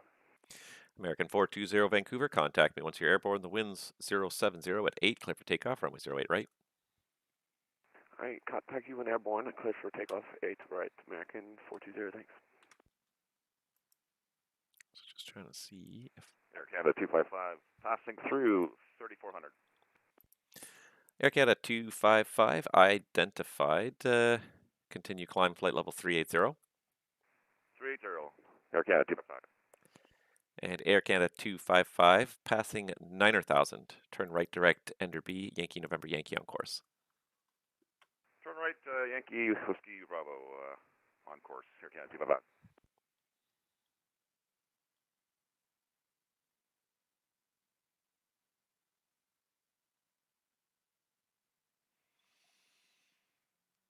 No, it's not there anymore.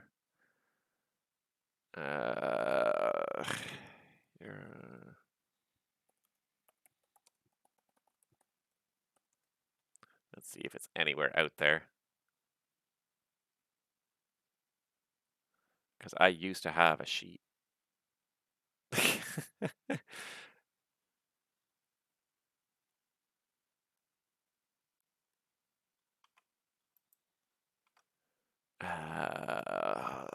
see if I can find it on my Google Drive. I'm sorry. Give me a minute here, because the one thing I'm just trying to find this sheet that I used to have a long time ago. Come on. Fat fingers are not helping me here. Let's see if I should still have it, I think, but it's been a very long time. And Center American 420 passing 1,000.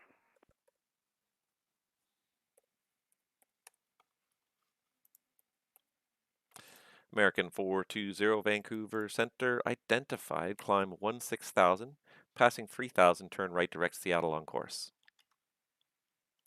All right, up to 16,000, passing 3, we're going direct Seattle on course, American 420, thanks.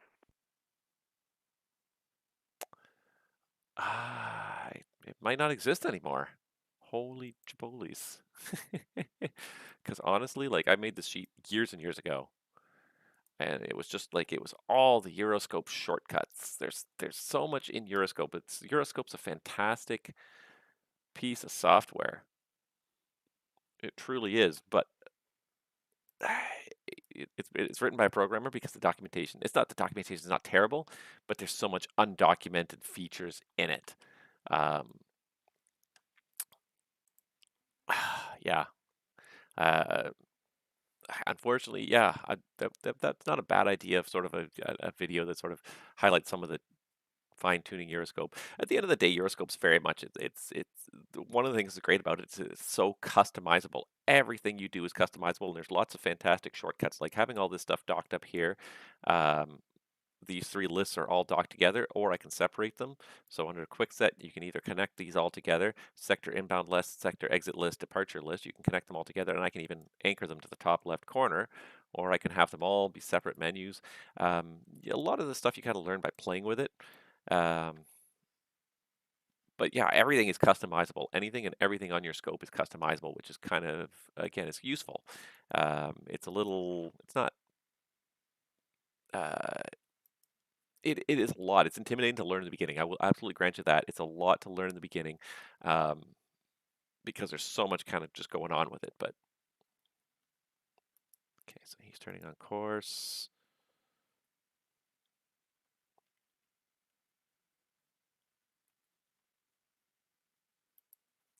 American 420, continue climb, flight level 370. Up to 370, American 420, thanks. But yeah, F7 to switch between all your open views. If I left click here, these are all the open views I have right now. So it's a lot of them. Having that button like lets me really quickly kind of, like I said, like you notice, like scroll through and just quickly observe, see if anything's going on. Like there's nothing going on in Abbotsford. I can probably close this one actually and just take it out of my cycle. I'm gonna kind of leave Kelowna open because people tend to come back to Kelowna quite a bit. I'm going to take this one out because I haven't used it too much lately. So it helps too if you remove screens that you're not really actively using. Useful things you can do in Euroscope under general settings. You won't be able to see this because of the way I've got this set up, but page 2 of general settings, you can set up 9 quick open views. So where you press F1 and then press a number 1 through 9, and it'll automatically load a very common view. So for the ones you use most often, you can have those ready to go really quickly, various configurations or different airports. And the nice thing is, if you've got them all set up, you can pop them open super quick. You don't even have to go navigate the menus. You literally press 2 buttons, F1 and 7, or F1 and 6. Brings up, there's my Victoria view, just like that. I don't even have them all set up. This is the thing, is there's tons and tons of... Vancouver delivery, it's Jazz 441, information Bravo. Jazz 441, Vancouver delivery, I copy. Vancouver delivery, Jazz 441, look at the IFR terrorist. Jazz 441. And Center just to report, we picked up some Ryan going through about 6,000. 08 right, flight plan route, squawk 0356. Jazz 441, clear terrace, Fraser 7. And American 420, sorry, yeah, you reporting some icing there? Yeah, up to about 6,000 on our climb. Picked up a little bit of rime ice. All right, American 420, and was it? Did it last for very long, or was it just through 6,000? From about 6 to 7 or 7,500. We got through the top to about 7,005. Okay, American 420, copy 6 to 7,500 light ram icing. Thank you for the report. Okay. Vancouver, very good morning. Lufthansa 8195 Heavy on Juliet Alpha, request taxi. Lufthansa 8195 Heavy Vancouver, good morning. Runway 08 right, information is Bravo, and the altimeter in Vancouver 3041. Taxi, let's keep this easy for you. Taxi out on Papa, Mike Victor Lima Lima 4, cross runway 13. Papa Mike Victor Lima to Lima 4, across 13 and 3041 Lufthansa 8195. Roger. Just because I see he's a 747, rather than get him navigate through the apron the complicated way, we'll get him the slightly straighter, more space. Not much traffic on the ground, so I mean, I don't need to worry too much about hitting things. But with the heavy aircraft, I try to kind of provide maybe the more roundabout routes, but the straighter routes with less slowdowns and turns.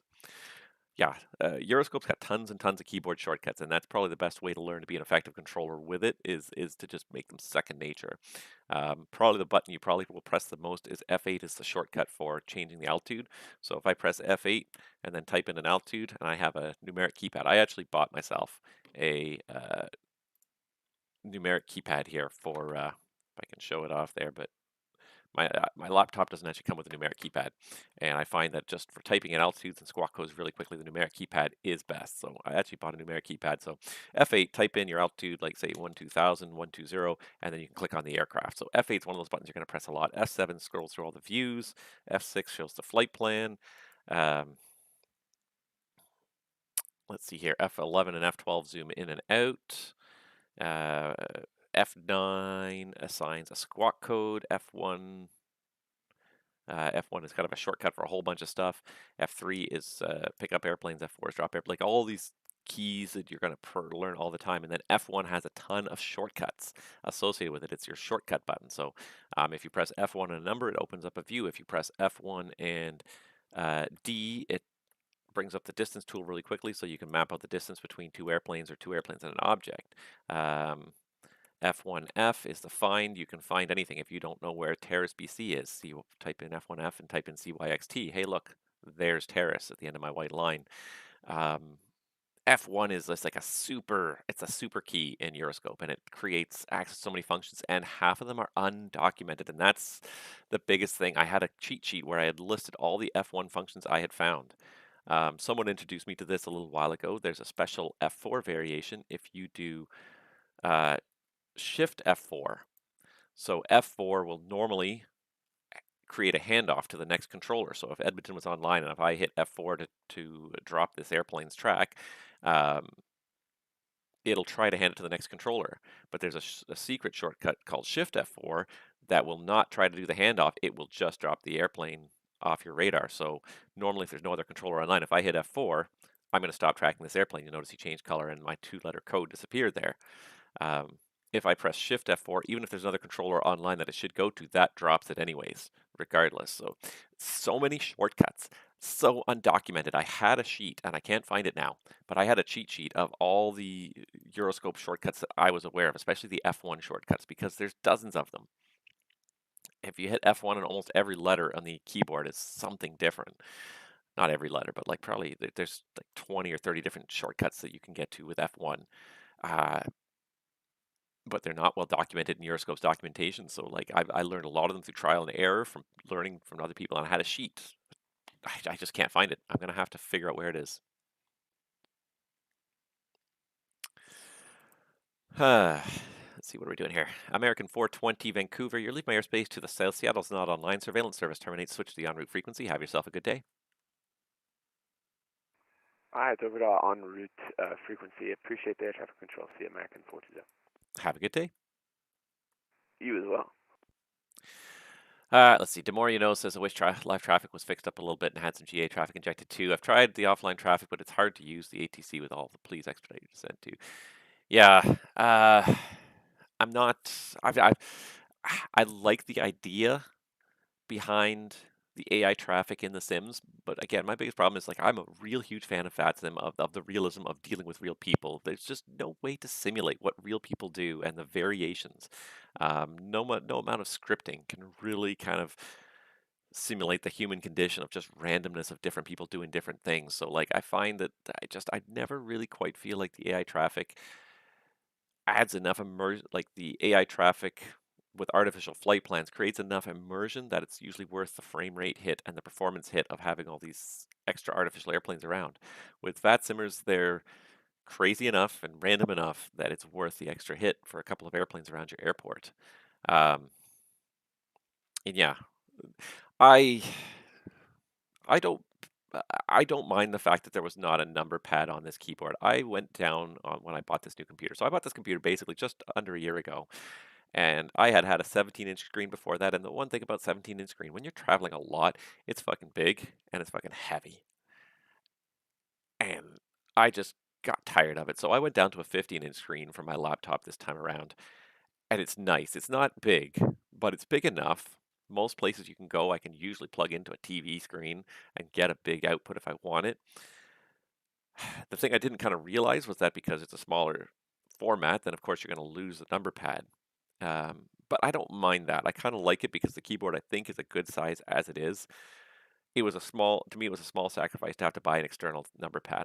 I used it a lot, and I realized that as soon as I realized this didn't have one, how much I rely on that, especially for VATSIM, where I just type in squawk codes and altitudes and stuff really quickly. And I find a number pad so much more convenient than the number keys across the top when you're trying to type numbers quickly. But yeah, I think this is a reasonable compromise. I really kind of thought about it long and hard, and I said that's a reasonable compromise I'm willing to accept because I'm not on VATSIM all the time, and having the smaller computer is nice. I do have this external USB number pad. I can use it when I want, but it's not so. It weighs like nothing. My mouse, I think, weighs more than my keypad does.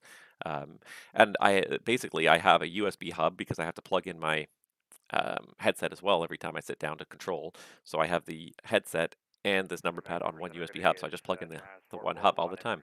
Bravo, ground in the horseshoe here, looking taxi 8 right. Jazz 441 Vancouver, runway 08 right. Information is now Charlie, the altimeter Vancouver 3041. Taxi apron at your discretion, Lima 4, cross runway 13, and just pass behind the Lufthansa 47. He's just turning on to Lima now. Okay, check Charlie's current now, 3041, Lima 4, cross 13, and we cross the traffic there. Jazz 441.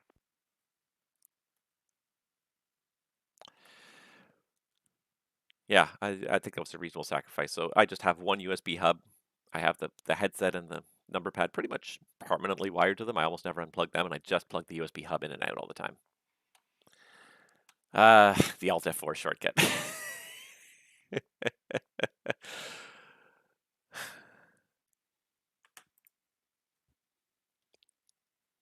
Demoris says sometimes he wants to fly offline when VATSIM's less populated than wherever you want to fly.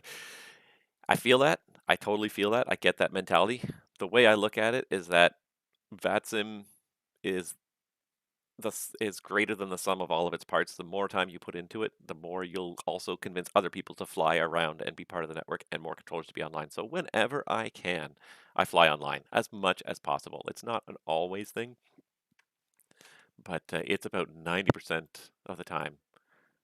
Unless I know for sure that I'm not going to be able to attend my aircraft. Like if I'm doing an FS economy flight, I know for sure I'm going to go do something for an hour or so, and I just start the flight and walk away.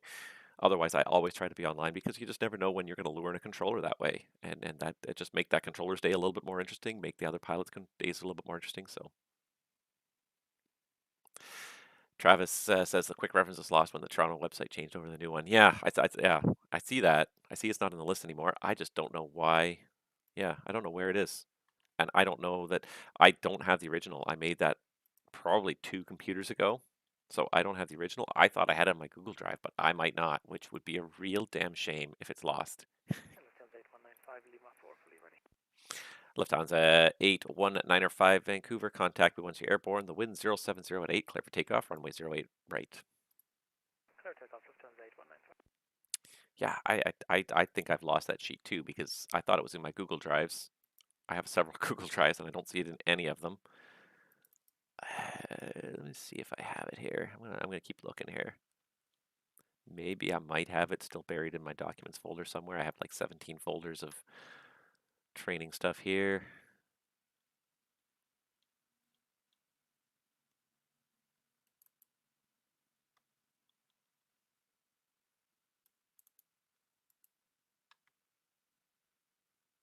I have pages and pages and going back like 15 years. It's probably buried in one of these folders. But which one? And if I know.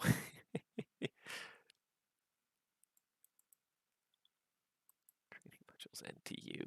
I still have NTU stuff on here. Wow. That's a real shame if I've lost that file though, because that was a useful quick reference.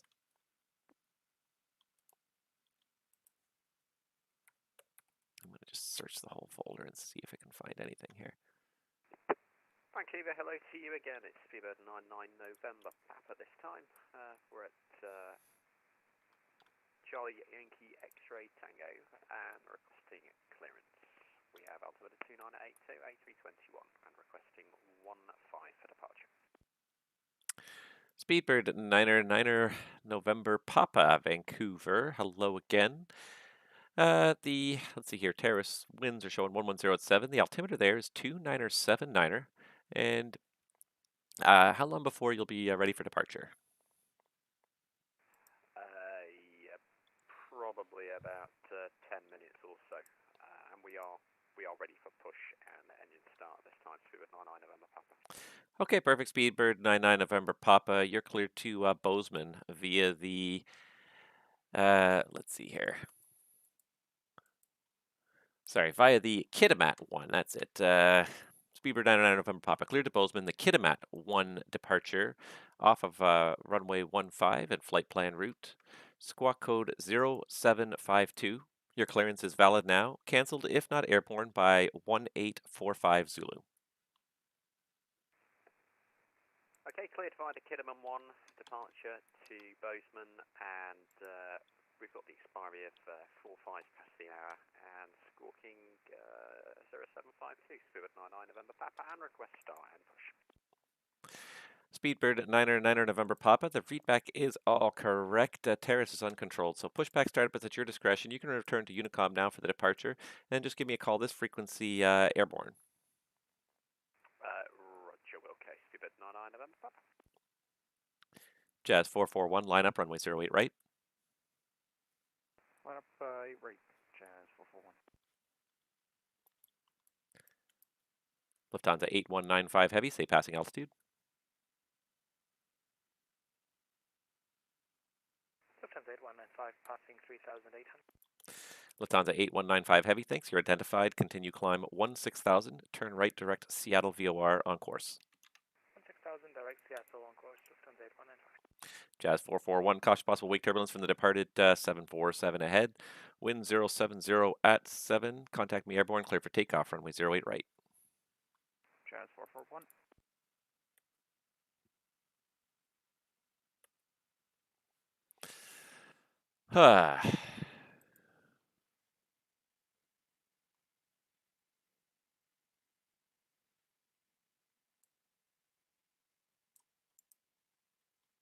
What sheet did you find there, Travis? Was that my sheet or is that something else? Because I don't think mine. I feel like mine might be lost to the ages now. Yeah, and you know what? I searched and I found that one, and that's very similar to the sheet I had.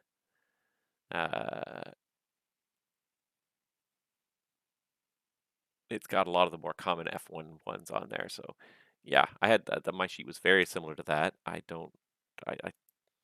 searched for it here, and I don't think I have it anymore. I think it's lost, unfortunately.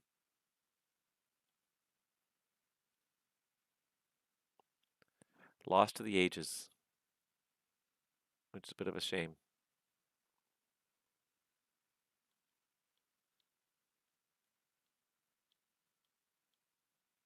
No, I think it's gone, which is just a shame. It's a real damn shame because it was a good sheet. But that one that Travis linked to there is very similar to the one that I made. Very, very similar. So Mine was much nicer. Thank you, Travis. Vancouver Jazz 8, or correction, 441 is 11,000, not 11,000. 1100. Feet climbing 7. Jazz 441. I don't think the dash performs quite that well, even empty. You're identified. Continue climb 16,000. 16,000 Jazz for 41. Yeah, not that good.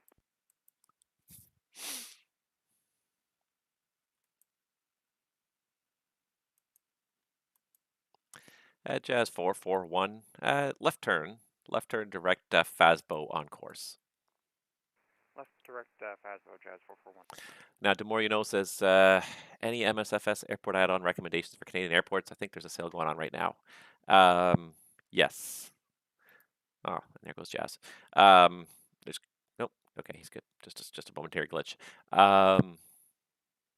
Honestly, Vancouver and Kelowna. I have the FS Dream Team Vancouver, which is really good.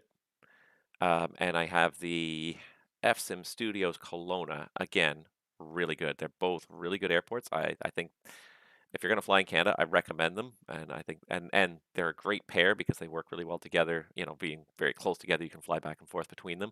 I haven't tried personally the FSIM Studios Vancouver. I hear that one's also extremely good, and from what I've seen, it looks really good as well. So the one thing I'll say about the FS Dream Team Vancouver, I think it's less than $10 regular price. I don't know if they're having a sale or not for Black Friday, but that's a good one.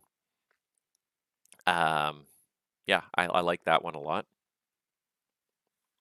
Lufthansa 8195 Heavy, climb flight level 370. 370, Lufthansa 8195.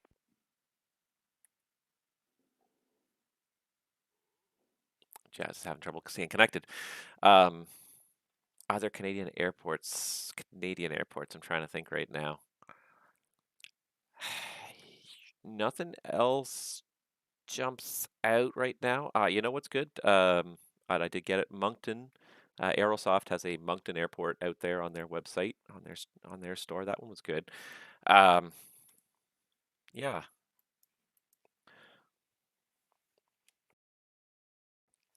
Jazz 441. Continue climb. Flight level 200. And confirm that was flight level 200. Affirmative. Jazz 441. Okay, Jazz 441 climbing flight level 200. Canadian airports, there's not a whole lot of great ones yet. I think there's quite a few in the works, but like the one I really want is Toronto more than anything else. I mean, and of course that's because I'm Toronto born and based, but it's also just a very busy airport to fly in and out of. It's a very big hub, so that one's to me is important. Where did Rouge 1898 come from? Hello? I knew there was another plane on the ground there somewhere. There's Rouge 1898. Okay, fine.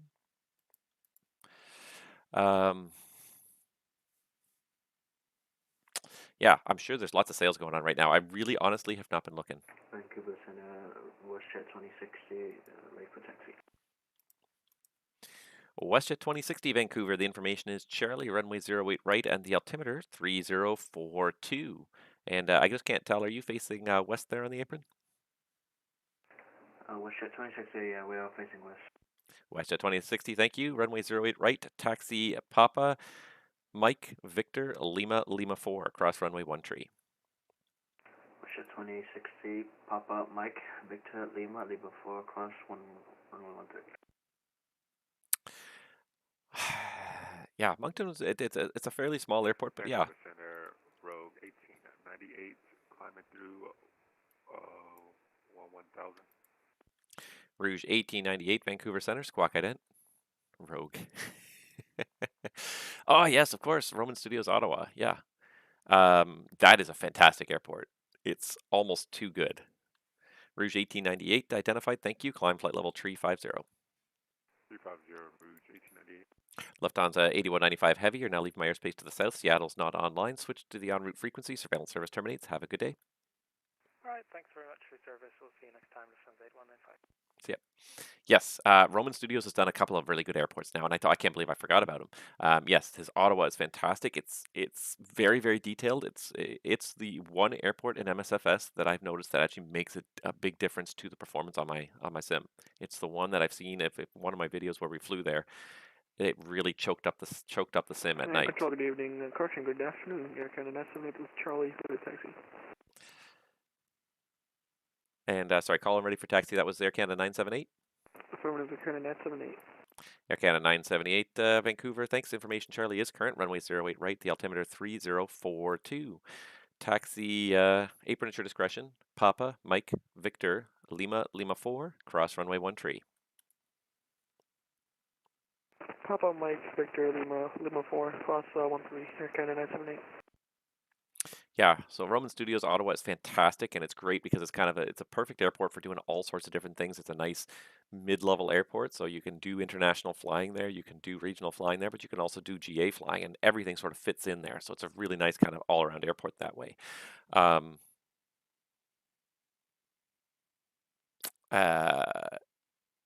And Roman's done a couple of other airports, Buttonville, I believe, and Brampton, and both of those look really good.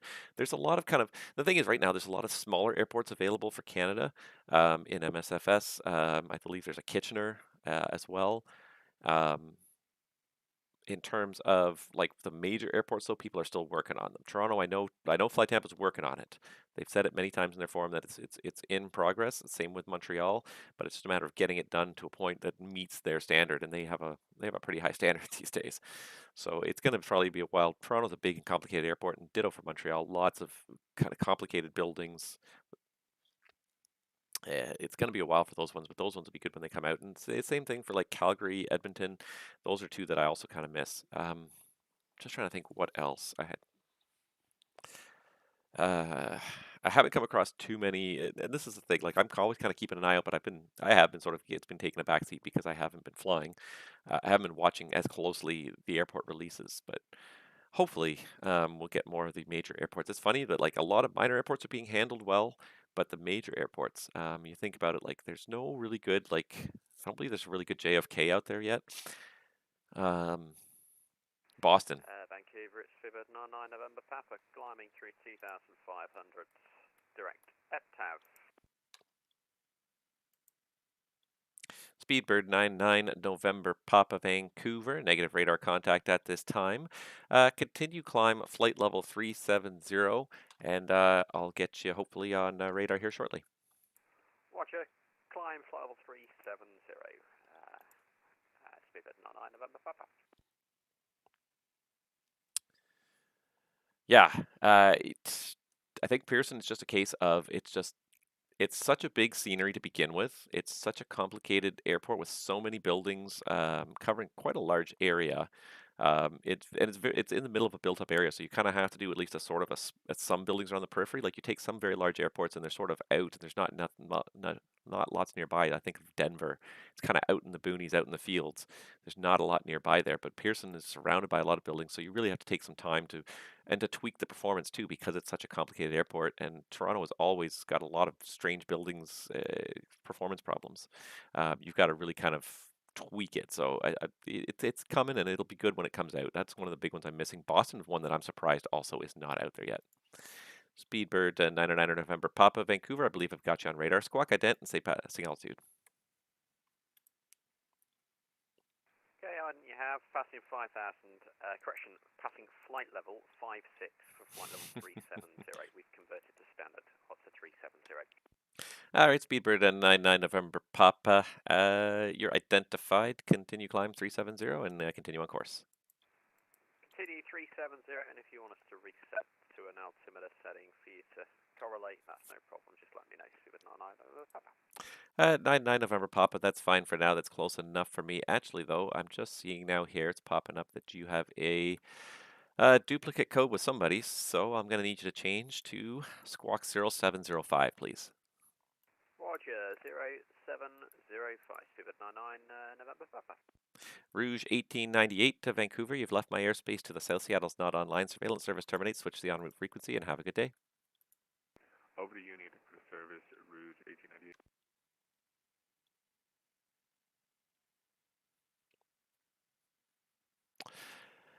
X-Pilot's not loving the frames in the queue.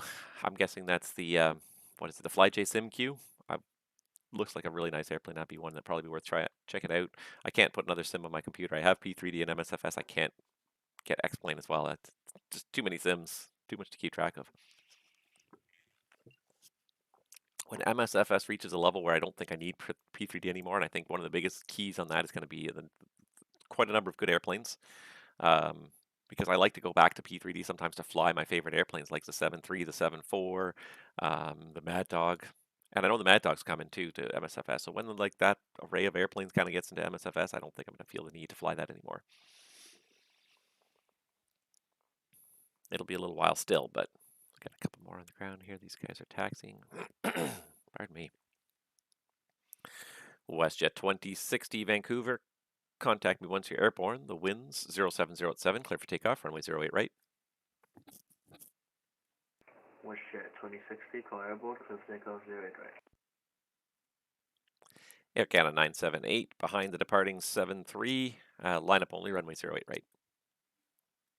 Fish Untitled Traffic, line up 8 right. Air Canada 978.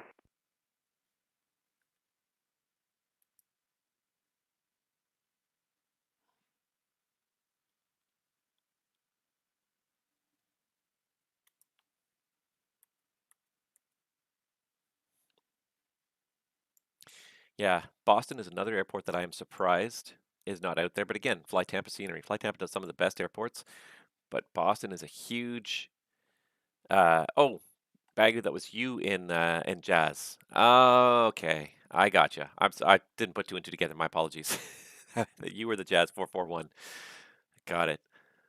Okay, and that's what happens. Yeah, X-Pilot disconnects you when the frame rates can't keep up. Okay, and that's why you fell off the network.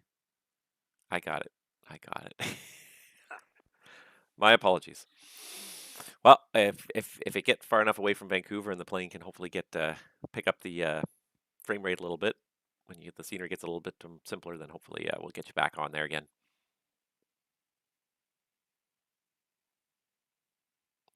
Haven't had a look at it, but looks like the development version of the fly-by-wire has their initial kick at VNAV finally.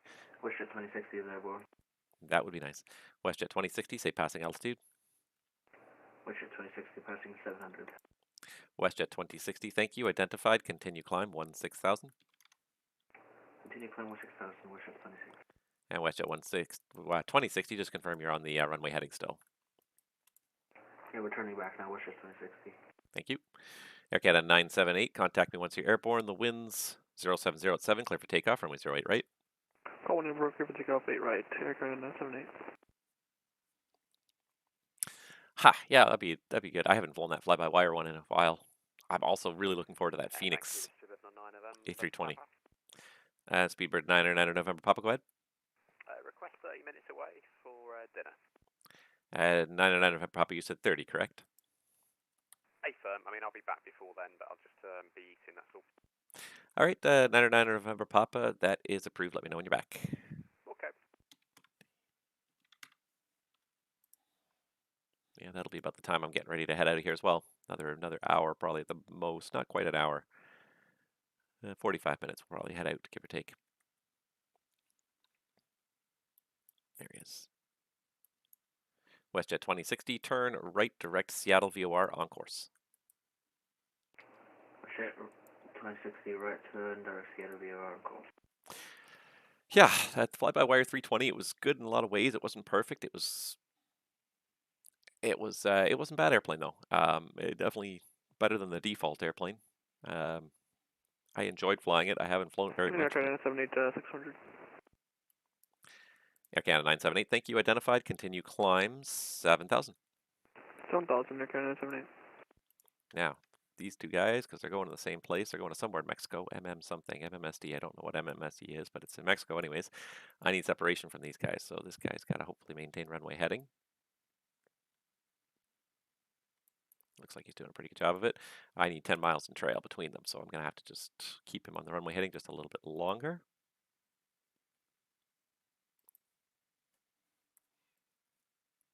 Get him to fly just a little bit further distance to get that separation.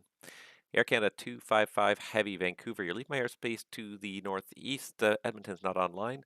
Switch to the en route frequency and surveillance service terminates. Have yourself a good night. Thank you, sir. And thanks for the great service. Thanks, Rob. No problem. All right.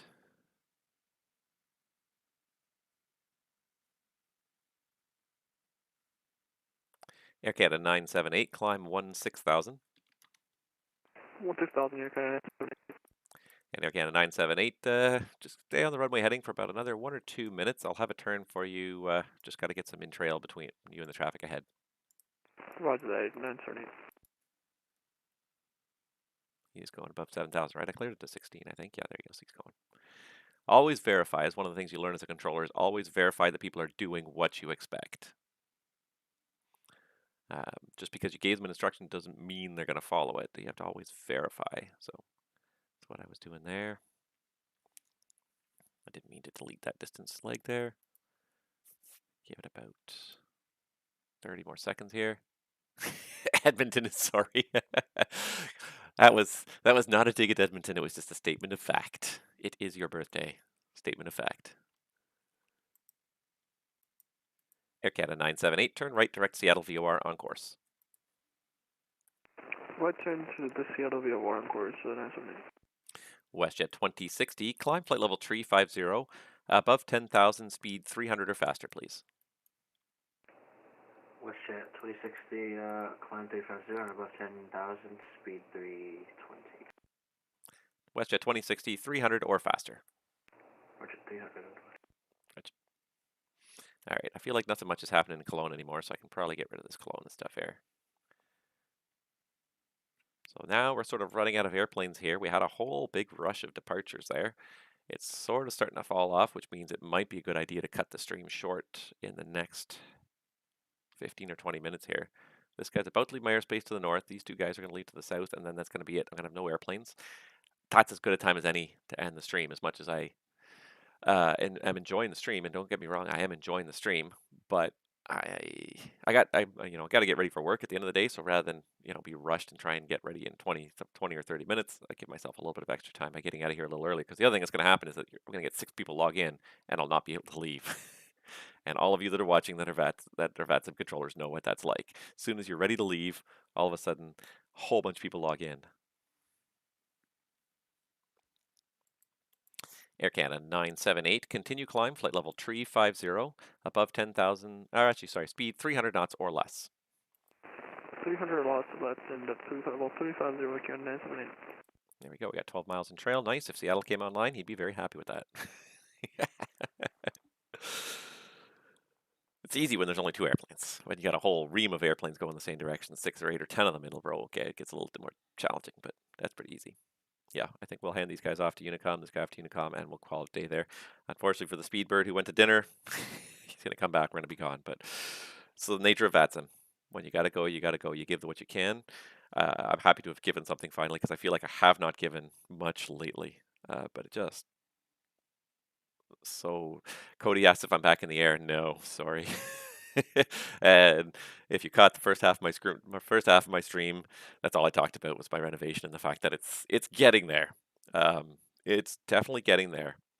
Or are you talking back into the air in the real world? Because if you're back talking in the real world, yes. In the real world, I've been back for quite a while now. But my sim is still grounded for probably, it's going to be another 3 to 4 weeks. I'm hoping to do... My hope is to get drywall up this weekend. So if I look at my calendar here, and I'm just going to look at my calendar right now, just for a second, just to kind of give myself an idea. My hope is to get drywall up in my room this weekend, and then it'll take it'd probably be like a week. Hopefully after that, we'll have painting done, floor done. I'm hoping that maybe by the 3rd week in December, I could have my sim reassembled. I may not have my ceiling and my new lighting installed, but at least I'll have floors and walls done, and my sim will be back together. So I'm hoping within the next 3 weeks to have my sim back together, hopefully. And then we're going to have some I'll be working a lot. It'll be the holidays, but at some point we're gonna have some big parties some big streaming parties. Yes, in real life, yes, been back to work for a while now. Actually, been 4 months, I think, back to work. It's been good, and it's good. Yes, like our company hired back all their pilots. Every pilot has been recalled. They're not all back in the air. They're still the training departments are overwhelmed trying to get people back current again. But in terms of in terms of me personally, I've been in the air for 4 months, and our company has got everyone back on payroll, and they're just simply working through the list of training. So it's going to be a while before, but last I heard, we're doing quite well actually. We're operating at like 70, between 70 and 80% of our pre-COVID capacity. Maybe I picked the worst time. Cody says picked the worst time for rentals from a cost perspective. It actually hasn't been too bad because there hasn't been a lot of stuff. Like a lot of the stuff that I've had to worry about has been pretty stable in price. I haven't had to buy that much lumber. I've had to build some. I had to build a soffit and put up just replace some studs that were missing. But it hasn't been too bad. It's actually the price of lumber has actually been very inexpensive. Like 6 months ago, it was ridiculously high. Now it's gotten ridiculously low, and the market is sort of it's snapping back towards a middle somewhere, but it's overcompensating right now. So right now, lumber's really dirt cheap. It's really really cheap right now. Some stuff it is, but yeah, it's not even so much that it's a cost perspective. It's more of an availability perspective. There's some stuff you just can't get. Availability of certain supplies is way down there, and it just every time I walk through Home Depot and I hear the salespeople talking to somebody, it's like, yeah, no, we've been out of that for months and we don't know when we're getting it back. Or we're not expecting a delivery of that for like 5 or 6 weeks. So yeah, like certain things are hard to get. I don't think cost is so much an issue as it is just availability, shipping.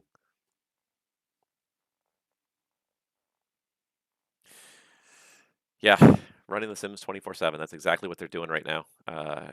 It's just it's not even The Sims. I think it's more it's trainers. They just don't have enough trainers on staff to keep everybody kind of moving through the system.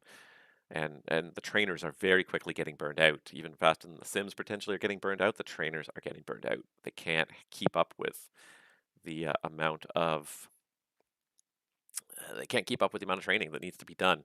And then the other thing now is that the company has they recently finished a new equipment bid, so that for all the people that came back and were laid off, they were considered not current on any equipment, so they could get switched to new equipment.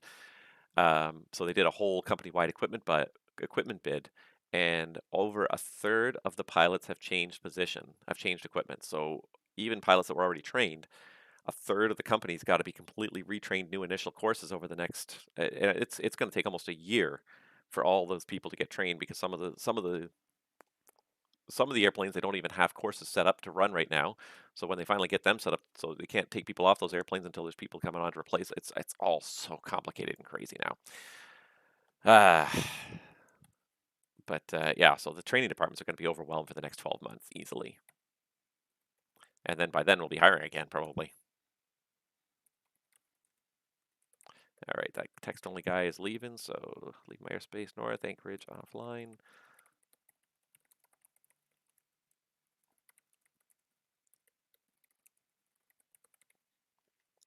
All right, leave my airspace north, switch to the en route frequency surveillance service terminated.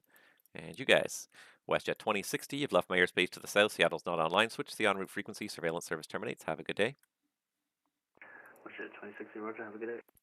And Air Canada 978, same for you, Seattle's not online, switch to the en route frequency surveillance service terminates. Have a great day. 32 point, thank you, bye-bye. Air Canada 7. Yeah, it blows my mind how much work the trainers are doing these days. Frequency change, thank you, says FSB88, and he's gone. Yeah. So I'm going to take this opportunity now to log off because otherwise it's going to get busy again, and I've got to start thinking about getting ready for work. But yeah, nevertheless, that was a fun stream. I hope you guys enjoyed that. That was way more traffic.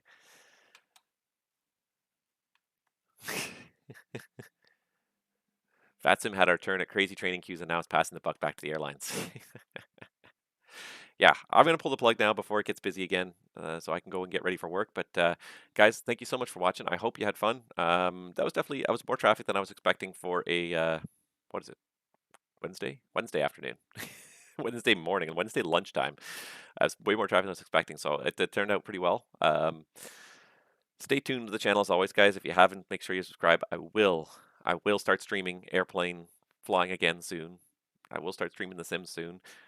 I'm living this renovation. I'm just living and breathing it day and night. But the end is in sight. Drywall's hopefully going up this weekend, and that's going to be like the last kind of big major step that really needs to happen. And then it's going to be just starting to finish the room. So once that happens, we're going to have a big streaming party at some point. Encore 3338 is with you on the ground at Comox. Request firefighter clearance to Edmonton. Encore 3338 Vancouver. Stand by. Couldn't get out of here fast enough. 4023 gets 28. Okay, so yeah, we'll do runway 12. Encore 3338, clear to Edmonton via the, let's see here. We'll say via the Lazo 3 departure and vectors lit and on course. Depart runway 12, squawk code 0744. I don't even have Comox handy at the moment. That's cleared via the Lazo 3 departure, squawk 0744, Encore 3338. Encore 3338, the readback is all correct. Comox is showing the winds 120, 23, gust 28, and the altimeter 3031. Actually going to be logging off now in the next 1 or 2 minutes, so you can switch to the Unicom for your taxi out and departure and have yourself a safe flight. Okay, over to Unicom for Encore 3338. Thank you. See ya. Yeah, yeah, so I'm gonna call it a day, but thank you guys so much for watching. And like I said, we're gonna have like a big, massive streaming party with some flying once I get my sim reassembled. So stay tuned to the Twitch channel for that and the Discord as well, and we will definitely get that queued up for sometime in December. But in the meantime, again, thank you guys so much for watching. And the more you know, thank you very much for subscribing. I just see that there before before I shut her down. So thank you so much for that. I appreciate that, and I'll take that funding towards my basement. No, all that funding goes basically towards funding the sim itself. Saving my pennies now, possibly for a new honeycomb yoke, or not a yoke, but at least a throttle quadrant. Anyways, my yoke's not too bad condition, but my throttle quadrant's starting to wear out. So starting to save my pennies for a honeycomb yoke. So thank you for that. But yes, thank you guys so much for watching. I hope you've enjoyed this, and I will try to be back at least once a week for the time being, and hopefully we'll get much more streaming come the new year when everything is sort of back up and running normally in my life. So attention all aircraft on Vancouver Center frequency. Vancouver Center is now closing. You can switch to the en route frequency 122.8, and have a great day to all.